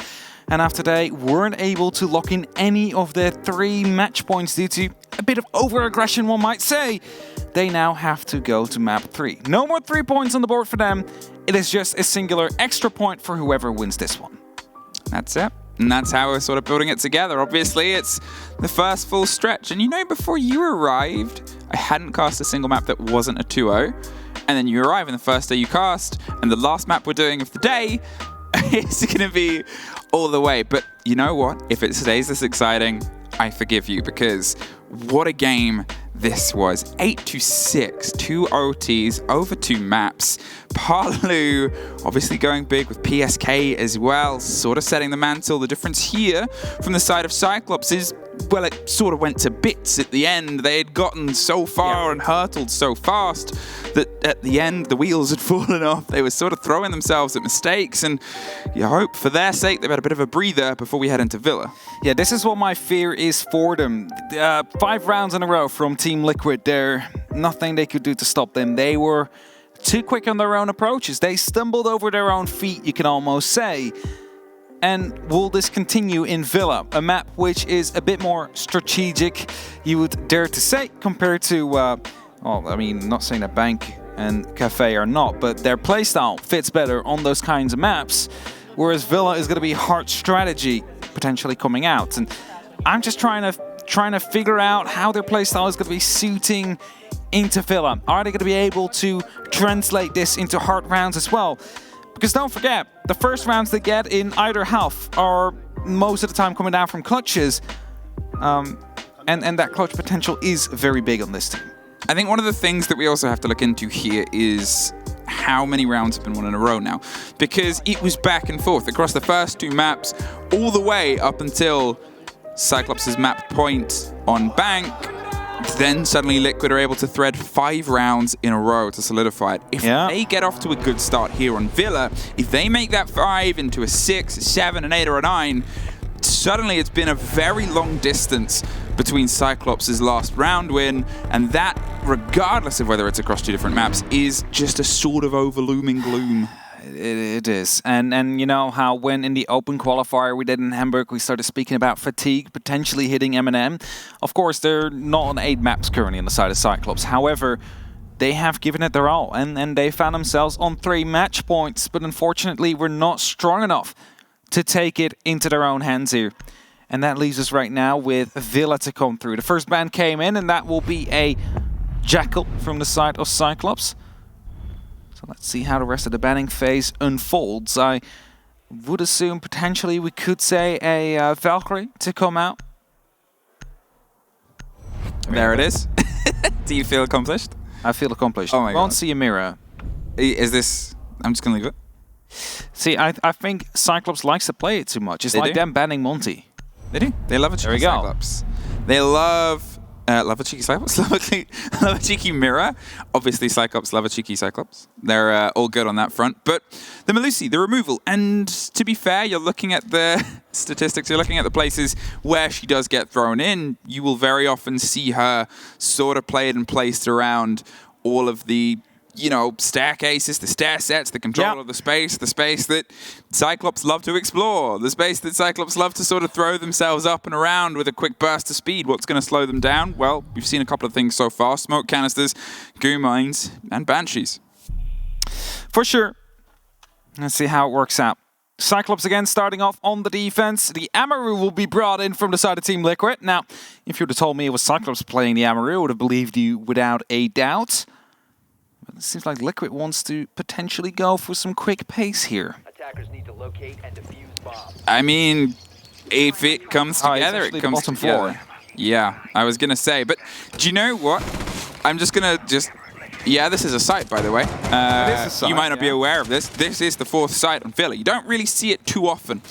And ever since Clubhouse had a little bit of a tweak and had bar turned into a little bit more of a formidable structure, it may be the least seen site out of any site across the board. I'll have to ask one of our many stat nerds to run the data on that across this tournament, but it's just not really Which great one? place to get go. a direct question to put them on their toes. And then There's a lot. Well, I assume at this point all of them are watching this game. Objective is to locate a bomb and defuse it. yes, I don't have anything to offer the one who solves it though. Jesse or Dev, whoever gets the answer to us first. I mean, you've the also better stats nerd. you've also got the many Excel geniuses out there. The Spreadsheet role. I mean, isn't that part of being a siege caster to some extent, that someone needs to be able on your team to work with spreadsheets? Yeah, it's not me. I asked Fresh how I can make a line break the other day. Okay, did you? Okay, did you get the answer? Yeah, it's just Alt-Enter. I'm so dumb. Here it is, the fresh start. And the way to get the approach, and 30 seconds already gone. Liquid, as you said, they might go fast, but on this site, you're not really going to have too many options. The only one is kind of a hatch into the site, which has been played before by an old French team. At the time, they were called Izzy Dream, but they've gone through a couple of different iterations. Either way, they were so fun in the plays that they did, and that was maybe one of my personal favorites. Here, though, with the pulse underneath, you've got a little bit of busy work to do before you can do the body work of swinging up that hatch, and I think they maybe expected something else. As you said, this is not really a first pick for anybody. No, definitely not. And if you're trying to bank on the fact that you brought the Amaru to go for some quick pace, maybe even into study, you know, through the hatch or something similar than that on the 90 area, you know, there's multiple areas you could use it. It is definitely not going to be working out now. Is Palu just opening up the door right here with the pistol. Not going to be able to find anything, as Anaton actually chasing resets with the scanner, knows exactly where he is, and potentially will be guiding Gator to a potential kill with the Nitro here. Resets is up on the top. He's going to slowly try and creep his way through as the call comes down. Minute 10, and Villa is a hefty map, so you got to make sure that when push does come to shove, you're in a good position. It's a bit wide. They have an idea that somebody's just playing around off the side of China. They know that there's some of this bout of pressure, but without anything being solidified, so far Cyclops are just being shepherded further and further away. The pulse is giving every single heartbeat, and the man himself is making sure that the hearts that get broken are the opponents. Resets, droned ahead by PSK as Blackray gets the opener there against Palu. The impact misses. The second does not, but he goes wide anyway as Anaton goes down inside. The corridor itself tried to double up with the push itself, but suddenly that is a player isolated inside kitchen. Yeah, Sharon resets right here and finds himself in that first floor, stuck between the actual site, China, and of course the dining area. And the members of Liquid now trying to find a response here as they do find Scissor C. They have that 1 minute advantage here, but Gator still alive, and hunting is going to be a big danger for the side of Team Liquid. He does, however, get taken down, and that means it's a good start here for Team Liquid on this first round of Villa. There's only 2 CAG members left, 14 seconds on the clock. They need to get that plan down, but no one is inside of the actual bomb site yet. As Ask digs himself in deep right now. It's a vertical angle that will deal a lot of damage, but Gatorado will potentially just push out right now. He needs to find the angle to stop this fight from happening. Is he going to be able to do it? Doesn't seem to be the case, but he does get a lot of damage down to PSK. Every single one of them right now is literally 2 single bullets away from death. It's a very spicy lobby, made slightly less spicy, and there it is. Team Liquid. They had another round to their tally of rounds 1, and it's growing longer and longer. As I said before, it was a bit of an off-site pick. It was a bit of a gamble, and this is the first time that Cyclops haven't been able to take that opening round. And the first time it hasn't been by a clutch play and a player, which seemed to be a little bit of a trend that really set a pace, and that's my worry right now. That's that continuing statistic from the end of the previous map of how long that stays in the players' Cyclops' heads. They were so close, but it's getting further and further away. It is definitely getting further and further away. By the way, just a quick fun fact. Currently, 15 entries for either team. Over all 3 maps. Perfectly balanced. Perfectly balanced as all things should be. Plants, not so much. We do have 2 more currently on Liquid. So yeah, they are definitely seeming to be a little bit ahead on the side of Team of Cyclops FA Gaming. And of course as well, they didn't need 15 rounds to lock it off on Bank. They needed only just 14, you know, it's no big deal. By the way, we're headed towards the Aviator Games area now. Cyclops, they got close in that last round in Living. They definitely tossed up something that was not expected by Team Liquid. However, they were able to deal with it. And that is what makes a championship team in the end. The adaptation. And that is something during the first 3 years of Siege we said was so important. Being able to adapt to literally everything that goes through. But to some extent, it is still one of the most important skills to have as a team. You might not have the perfect lineup for the site, but you need to make it work. And make it work they did. To the top. And they're going for their approach here. PSK obviously was a big force on that opening factor there, the Flores. And to be fair for me, he has been a bit of a shining star on a team of stars, obviously. Resets and Ask, the recent additions, and in the words that they said, changing from an old roster to a new player, you're always going to have those moments of what are they going to bring? How are they going to step up to the mantle of Moringa and Sexy Cake? And the words of Liquid were, well, we're going to take these newer players and get them into our Liquid play style. And to be fair, you cannot doubt the work that's gone on, but to see those old heads show up that, you know, when you're alongside Nesk and Palu, sometimes you get overshadowed. It's understandable. Everybody does.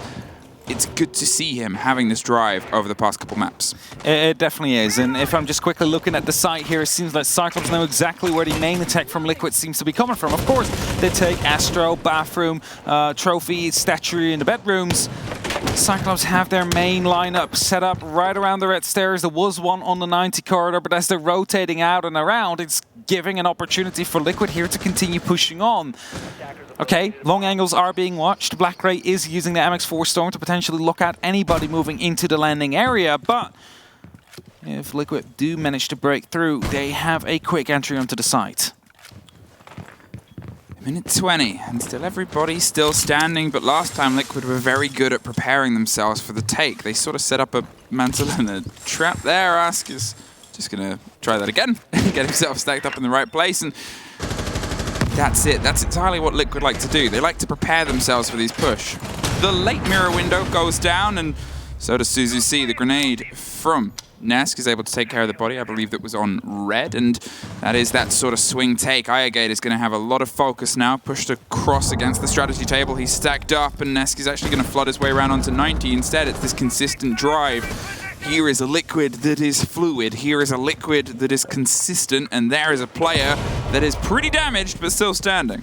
Yeah, Anaton takes a lot of damage there, and with Black Ray still being alive on the back stairs, is Nesk now trying to go for a bit of a hunt. At least has those grenades to be able to use and potentially pick up some more damage, but unfortunately will not be able to successfully do so. It's going to be the Nitro that actually takes care of some of that team utility here. Ayagator prone around the strategy table, is hoping for the best, is hoping he can pick up the diffuser carrier and drop it on the ground, and successfully will do so, as well as Nesk will be hunted down as well. It's a 4-on-2 situation, as it's only up to PSK now. A 1v4 clutch he needs to make happen in 5 seconds. Gets the first, hunts the second, but misses the shot. It's Black Ray that wins it, and it's KAG that will put themselves up to a round, and they will end the streak that Liquid was building of 6 rounds in a row. Gatarada with 15 seconds left, popping the smoke canister and then swinging in with the shotgun. I mean, it's a bold play, and at that point you assume they're going to try and push back through anyway, so why not push your own way too? Dropping the diffuser on the windowsill was a very important moment of that. That's why they stuck in that position, because to be fair, when the shield's gone on strategy table and you have this pressure and presence on the other side, you don't really expect somebody to be prone on the other side holding. No, you don't. But he could be actually in that position due to the fact there was still a member alive on those main stairs, holding it off. Yes, he got smoked out, but that followed up shortly with that jump in, and as soon as he got that kill, that's the diffuser dropped. The player on the main stairs could literally just walk all the way up to the other side of the map and would have won the round. There was no way they had enough time to clear the site, go for the plant at the very same time. No one was there to help. And that is the one flaw that you have with these kind of setups. Often we see the diffuser being solo on the study side, whereas the rest pushes in from the north. And the diffuser then gets taken out due to a stray player still being around the main stairs or even prone behind the strategy table. That is when trouble starts hitting. That is when suddenly there is no more time left to pick up that diffuser. So you really got to make sure that study and everything surrounding it is under your control if you want to play it like that. So to Kitchen, instead of going to Trophy and Statuary, which is often a secondary instead, we're getting a pretty similar lineup here. The double soft destruction and limitation on the hard. It's, you know, fairly standard, to be honest, with a lot of modern Villa takes, especially with how they like to swing their way in. It's a lot of shepherding the space and not too much soft destruction. Maybe they thought it was a different side. Either way, all of them usually require at least one wall if you're doing a default take, and this one is that washroom. This one is that little pocket plant. So I'm curious to see if they try and go for potentially a different side, the room with all the covered paintings, and put their own story to the canvas. Some wallbangs are being attempted right here. They want to take living room and library under their own control. Of course, it was the first site we played at. It's not going to be that heavily contested currently by the side of Team Liquid. Actually, talk about that. There's 2 players out here hiding and trying to make sure that they are stopping Liquid in their tracks and not allowing them to push through any further. And if you're looking at the operators they're carrying, it's going to be Yokais, there's Capcan Traps on the doors, but there's also Serial Laser Gates to slow them down. Team Liquid will need time. That is going to be the pure fact of it. They cannot clear everything out with 10 seconds left on the clock, so they need to make sure that they do it quicker. They need to take this ground sooner rather than later, because if there's a minute left on the clock, you still need to get living, you still need to get rid of every single EDD and Serial Laser Gate. Then at some point there is still going to be that Yokai that pops up. So they need to speed this up. They're trying to find bodies, trying to find players, and Cyclops love to keep them at arm's length. There's a bit of a stretch and a rotation, there's punch holes, there's angles, and that's a bit of a worry for Liquid. They're seeing if they can sort of suss out this split push. If you can kind of get the 2 angles, the cuts across, you might be able to go for that clarity of space on the plant, as I said, on the other side of that room of paintings and statues. They have the double soft destruction, so they can get through this twice as quick, so the timer is something that might come together, but at the same time, you've still got to put some focus down towards the site, and without a single catch, it puts a little bit of danger. There's still C4s in play. It's always going to be something with some awareness, but, well, Blackgrade already used his, and Reset takes him off the board either way. Ask. He's taken a chunk of damage in the exchange, but still soft destruction reigns. 30 seconds. What can Galarada do with the swing round red? The fight goes away from him. Yeah, gets picked up by Nesk as well, but there's still not much time left. Gator drops, they need to start pushing now. 2 on 5. Yokai drones still on the board. Anaton has a huge clutch potential here. Scissorseed just needs to waste as much time as he possibly can as Ask is about to be entering the side. They need to realize where this is coming from. They need to slow them down at least ever so slightly as this plant is going down. 10 seconds on the clock. The first stone will come right now, and it's not going to be hitting it. It's the player that body blocked it. That means that the plant's actually going down. 45 seconds. Anaton in a 1v5 situation now is probably just going to be trying to fall back here, use the hatch to his advantage. An EDD went off, Resets gets down, an effective 1 on 3 it is, but there's almost going to be no way that Anaton gets back into this one here. Pings are coming through, the swing is as well, flashbangs are being tossed in, and he's completely blind. 20 seconds left on the clock. There's no way Anaton is going to be winning that one. So a Liquid player, unaware, just made a play of the game by blocking those 2 Echo charges. They didn't really know where it was, and they drifted themselves into that position, potentially more as a cover. I mean, there's obviously some impressions of the Echo being on a board, but the awareness to be right there and hit both of them. You saw Trevel for so long as well, and then the player just walks in front of it. It's like, no, not like that. Could have been a win there coming through, but in the end, Liquid gets that advantage now, and we're going to rerun Dining. Running it back, as they say, as cool kids use for wording. And now, Dining Kitchen again being brought. Is there any big differences? That is remain to be seen. I mean, no Echo coming out right now, especially after that body block we just saw. Probably think that it's better to use a Pulse instead to guide these Nitros to guaranteed kills, because that will slow them down even further. Because there's a lot of Nitros, if you haven't seen, just 4 of them. Only 4. Only 4. And a Bandit. Yes, as well, yeah. So, I don't know if you saw Cyclops' game yesterday that I cast alongside XR Troika. Galarada, I can't remember. Oh yeah, he got a Bandit trick off, right? Pulled off a successful Bandit trick in their game, and then unfortunately they still lost the round and obviously the game. In the end, spoiler alert, to stuff that's already happened, but it was the first successful Bandit trick I've seen in a sort of tier 1 major in a very long time. Yeah, it's definitely impressive when it's being pulled off, and it's more so a mistake being made by the attacking team than... Oh, it entirely was, because there was really nothing else to support him. In true Cyclops style, he'd picked up a Bandit to solve a problem where there wasn't previously a problem, and then had gone on to play that, and there was nothing else to support him. No castle, no stretch, but that's a whole other story. Here is this one that's already starting quite quick. The damage is being done round on towards the kitchen side of the 3 players that are sort of stacked more internally this time. Compare this with the previous hold that we saw, and you know, it seems like they've got themselves a little bit closer to where the action might come through, but Liquid's take was good from the top. Yeah, you might not see it, but when we just were in the overhead here on our own screen, it seemed like there was a bit of indecisiveness on the side of Cyclops. They were just swinging around rooms, not quite sure where to play in the end, and as Resets is going for a bit of a hunt, I believe there is one of these players still around that bottom floor. Sanderson's actually going for a hunt and will be trying to get that drone, but unfortunately fails to successfully get it. Now spots 2 heartbeats down below. That is becoming an issue here. How is he going to be able to stop this? That is going to be the big question. Where is this curiosity being paid to? Anaton has the read on a heartbeat just below him, and Ayagator has the read on Ars. Cuts him in half with the shotgun through that little swing on the top of the stairs. There's one more. 2 stairs, 2 shotguns. Both very effective, as proven by those 2 early swings. They lose the 2 soft destruct. They lose at least a lot of pocket utility there. They obviously still have grenades and they still have some capabilities of destroying the softs with those Flores charges, but the limitations on what I said was their best play and their best game before. Nesk wants to go for the hot hop and lets PSK burn it a little bit closer as he's into the little bicycle storage box, but he doesn't quite have the angle on anybody else, and the confidence to swing is one that's built up by the rest of his players. In fact, it's Cyclops. He's going to see if he can take this slowly and steadily and kind of expect them to go.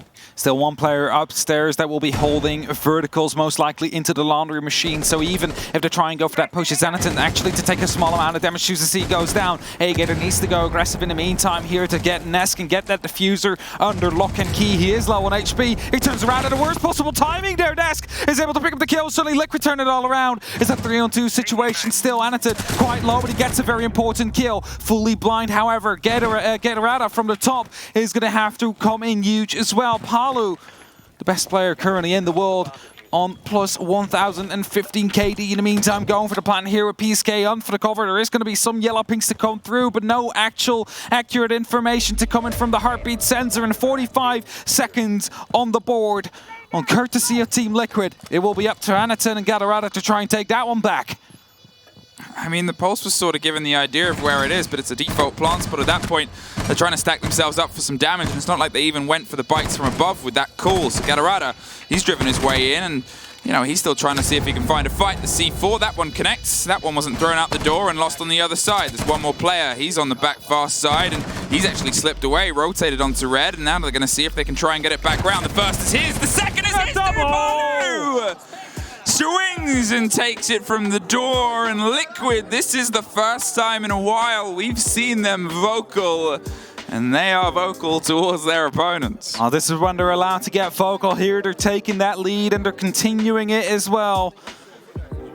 Right now, they are 1-3 ahead on their attack as well. It seems like we're for a quick technical, I think it is, yeah. Coaches' mics are still down. Quickly a problem that has to be solved. You already saw 2 of the admins on the back of the Liquid players as well, ready to go for the quick change for whatever is needed. Yeah, it looked like there's a little bit of conversation about a Liquid computer there on the end as well during the hype, so they're just going to quickly get themselves sorted before we pop back in. But to be fair, Liquid, they've got the momentum right now. This is for, I guess it's a double-edged sword if you're Cyclops. It is. You're either stewing in it or you're brewing in it.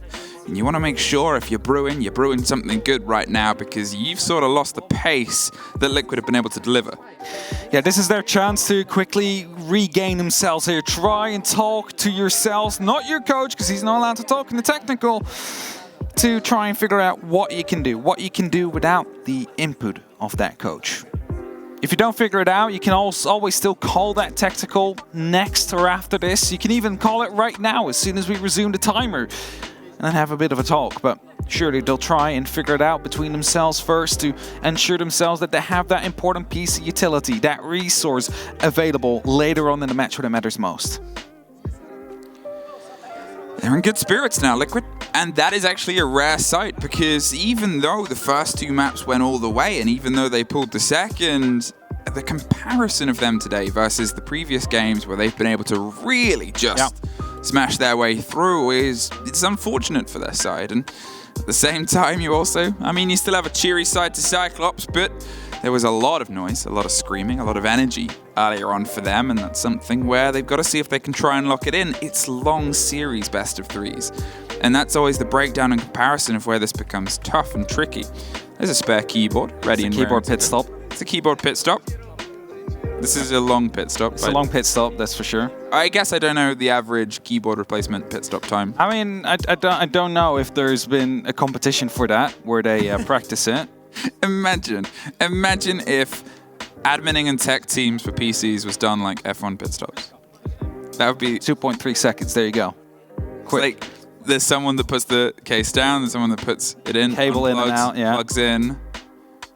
Has like a giant water bottle for the players. Apparently, a key on the keyboard has stopped working. All right. That can be very annoying. Depends on the key. Depending on the key. Depends on the key.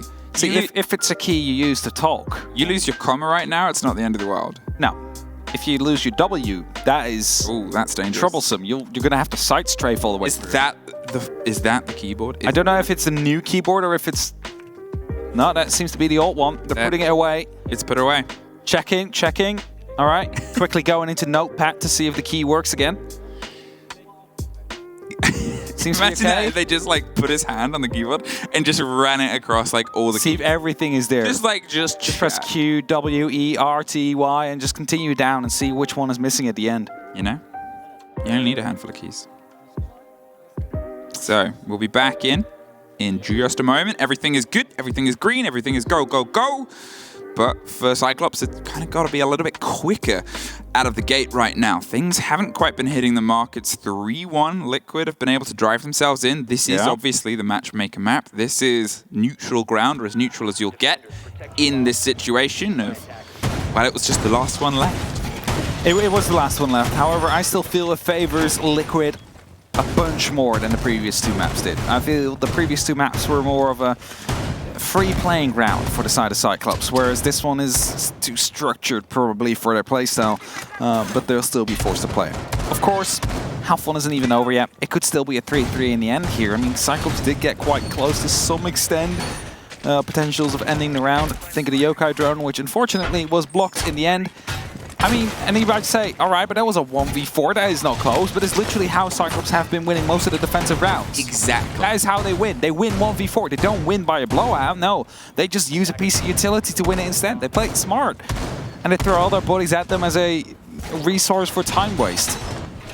If it works, it works. And it worked for them before. But as I said, Liquid have wised up. They found themselves with a lot more stability and understanding of how they want to come to this approach. Their approaches have been so much better, and that is reflected in the fact that currently they have performed as well as they have on any of their best attacks against Cyclops so far. Usually, well, it's 2 on the first, 3 on the second, and they're on 3, but if I'm honest, that looks like Cyclops can't quite stop them from progressing and getting more and more and more. And whether Cyclops feel like they're going to have a little bit more passion on their attacks or not, they've definitely got to see if they can try and lead in, because Liquid are a team that builds momentum. Nesk is out of the gate running. They have this pressure. All of them are firing well, and they're just struggling to fire back right now.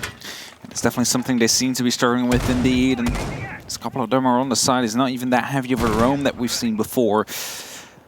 Seems like they're starting to turtle in a little bit here on Villa, which is not really the style of play that suits them most. So are they going to be able to adapt in time here? Resets inside of the living room. If he gets a yellow ping on the player that is still residing around those red stairs, that could just be a wall bang that's going to save life here.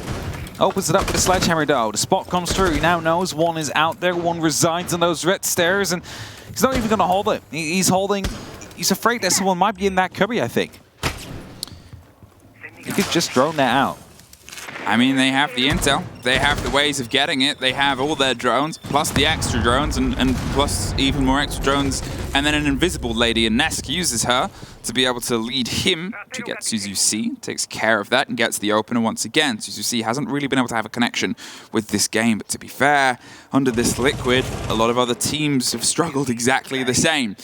Still setting up these late mirror windows, a minute for it to be popped down because they have an impression of where the push is coming from, and you know, it's sort of a bit of a break here. They were able to clutch this out last time by the single player on the strategy table, but look at the difference here. Nesk has the kit this time. They have it in a different position. They're not going to throw it up to chance on the far side of study control. Yeah, for sure. Nesk, one of the deadliest gunners, instead is going to be tasked with the duty to get it down. Onto the floor, counting down from 45, and Black Gray will be able to pick up 2 kills actually, shut down Palu and resets, and that is actually going to be enabling them. However, Ask is going to be able to find a response. 2 actually is Nesk. Finds 1 as well. 2 on 3 back on the scoreboard here. And Liquid have a good opportunity to find yet another round. Anaton hiding in the doorway here. 15 seconds on the clock. There is a player inside Classical. There is a player inside Steady who finds 1. Anaton needs to find a response, but he walks right into the crossfire. It's Nesk with the very final kill. And it's going to be Team Liquid that is up 1-4. And you heard them just there now. They are starting to get loud over these past few rounds. And it's not getting easier for Cyclops. It's tough. The longer this series has gone on, it starts to raise those questions and question marks of how do these teams perform in best of 3s, best of 5s, longer stretches. It is probably impossible, but it's definitely very close to find players that have more experience of this level of pressure or this sort of stage and setup with these long series than the players that are on obviously Liquid. And it's not to say that the Cyclops players haven't played these long series, whether nationally or internationally. Any team that's here has done best of 3s and best of 5s, likely just to get here, let alone the other thing. But the amount of times that those Liquid names have been called on the grandest of stages would make a heck of a montage. They do often make a very good montage indeed with all the frags that they manage to put on the board, and often amazing moments as well. Paolo, in the meantime, is just trying to go for a plus 2,000 wilt record, I think. You know, he's been very positive over this game. I mean, once you've got past 1,000. Yeah, just another 1,000. What's another 1,000? I mean, he's not far in. For those of you who think we're being serious, I think he's like plus 15 overall on the series, or plus what was 10. that? Was there a huge difference between him and who was second? Like 80 kills on Nesk. Yep. Plus 80 days. And then it's another jump between Nesk and whoever's next by like 100. Yeah, I think it's like 100 or something more than that. So, yeah, you know, Palu and Nesk, they reign supreme, lonely at the top. So that is definitely something to keep account of. By far, two of the most successful, well, players in terms of statistics, but not really in terms of prizes. And that's what we said before as well. They want that SI so badly. We said it last year. They just missed out on it then. They so badly want to take it this time around. We all remember the scenes in Paris. Well, Sweden, beware, they are finally able to lift the hammer and claim themselves world champions. And it starts with a couple of knocks. Nobody has the cleanest run in the world, and you've got to take those to be able to keep moving and break past those. Here, they obviously lost the opening map, and they came close to losing the second, but on this, the third, they have been that Liquid that looks ever likelier to keep their name as the team favorites for a lot of people. Blackgray isn't able or isn't willing to try and knock those next ex-Kairos, maybe waiting for a third set before he uses his second impact. He was able to trick off a fair amount, but you can hear more being popped, and there it is. There's the extension, there's the break, and there's the limitation. So many of those pellets have gone through. There's still 4. They can still get a rotation, but not a very clean one. The big issue there was, of course, that they wanted to put on 6 more, but they couldn't because of the fact that there was still that singular impact left on the board that they could use to try and get rid of them with. So they needed to try and bait them out, and that's exactly what they're doing by just shooting on 2 every single time. Gadarada, however, is being chased down without him even knowing it. Resets is pushing down as he is going to be able to at least put some damage onto the player that is on those back stairs, Astro Stairs, who then gets picked up by the grenade from Nesk. Well, that shield goes down, and Palu gets Gadarada. They're suddenly inside the site, spraying their way around. Nesk suffers from an explosive, and Blackgray decides to try and retake the mantle of the bedroom. An easy swing is his, but he is all that is left. The diffuser inside the bathroom is a bit of a peculiarity for him at this point because they know exactly where he is, so he's going to trust the pings instead. PSK recovers it. Picks himself up, drops himself round, takes some damage, but the most important thing right now is getting that diffuser. Hey, can you hear that? That's the sound of being pinged continually. They are just hot pinging them and making them feel uncomfortable inside the bathroom, sort of saying, we know where you are. They know too. 5-1 on the half for Liquid. There we have it. And I said it before. Fatigue might start playing a role here on Cyclops. The map also doesn't suit their playstyle very well, and as a result, we find ourselves right now with a very clear-cut half here. Team Liquid 1-5 up are looking to make this a quick one, and they're heading towards AVGs themselves first.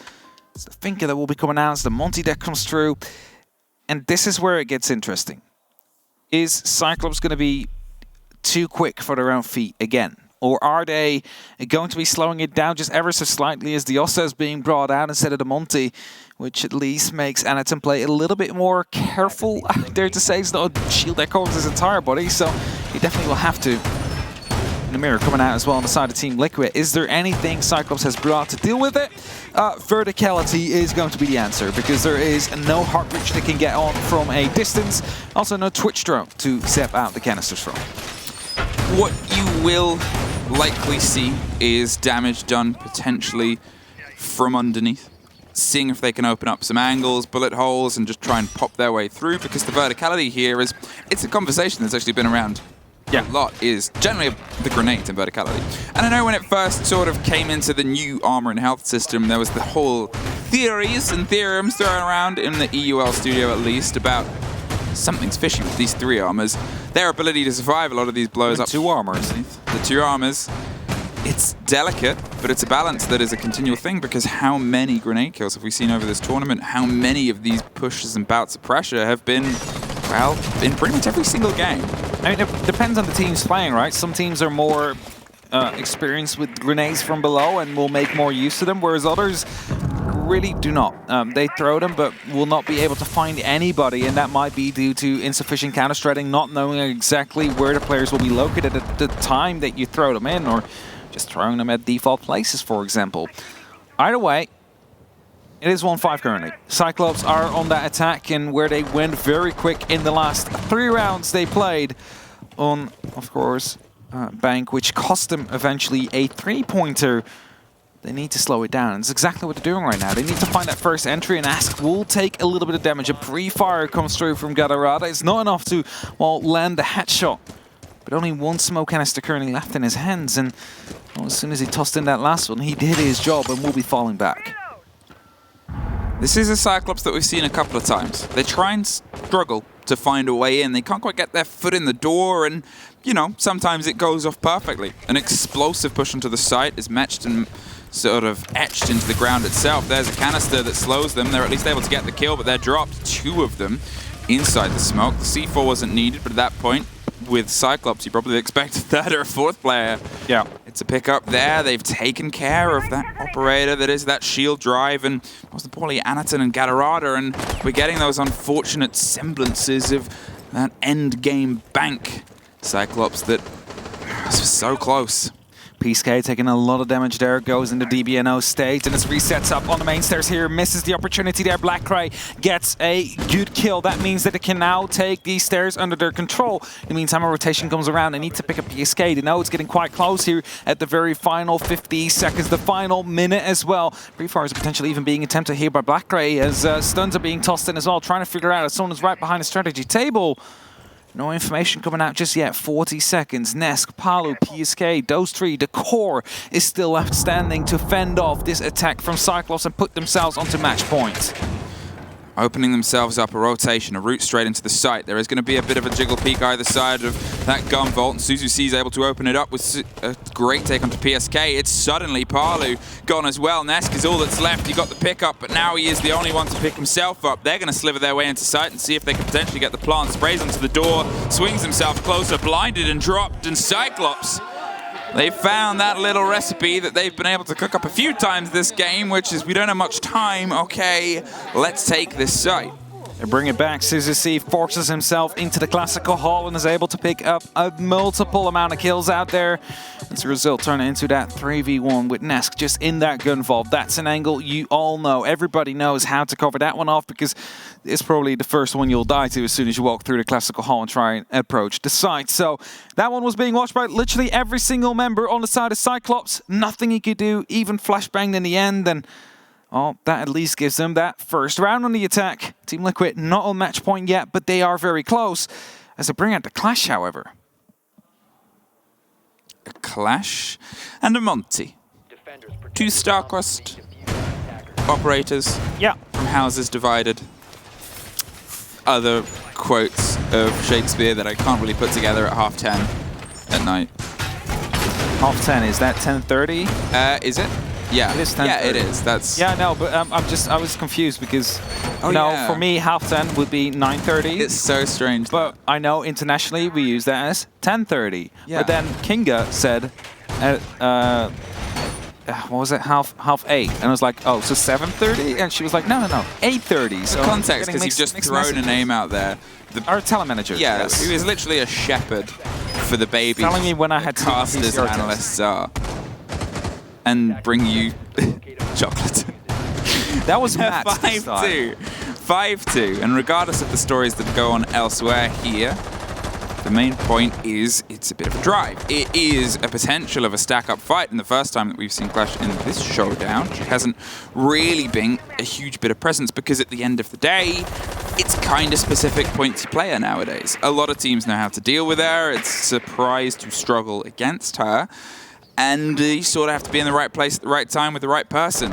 This is Liquid trying to push that game out, trying to force Cyclops into more uncomfortable situations. And if they think having that electric shield is going to be the thing that rebuffs that absolute bleed through onto the site that they do, well, there was a moment the Monty saw from the far side, a quick drop to the pistol, but couldn't quite get the connection that they wanted.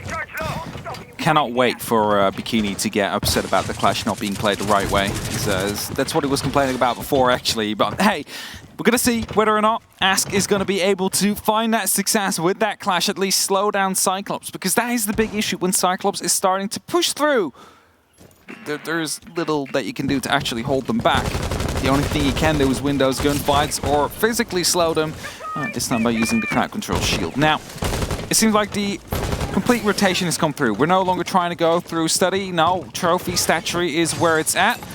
However, there is going to be some reinforced walls. Nesk out here as well with a salvation station is looking to hold this off for as long as he possibly can. But Anetson pushing in with that shield from Concrete. Blackberry right behind him and Gadarada inside of the bathroom.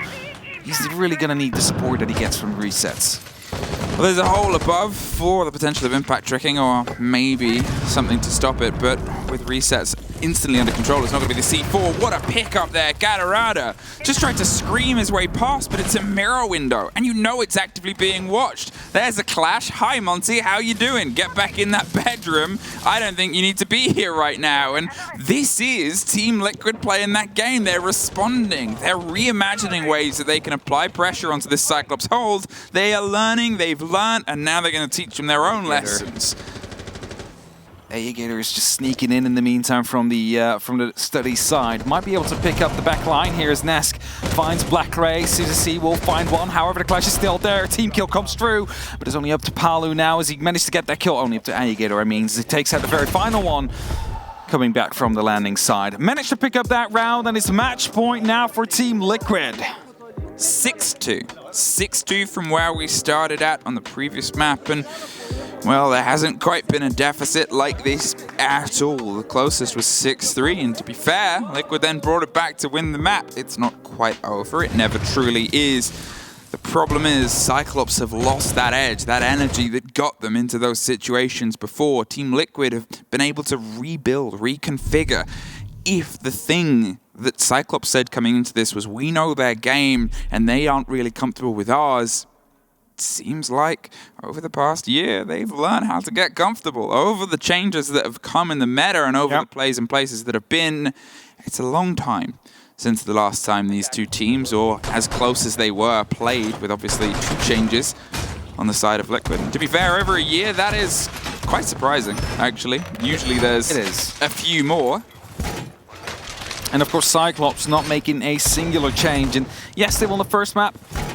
Let's just say it, they should have won the second map. They had 3 match points, but they, I'm going to say it again, stumbled over their own feet. They wanted to go too quick compared to what they were able of, or capable of. And as a result, they find themselves on the map 3 right now, on Villa here, where their playstyle just doesn't connect, where Liquid knows how to counter them, where Nesk is going to be on 12 kills compared to just a singular death.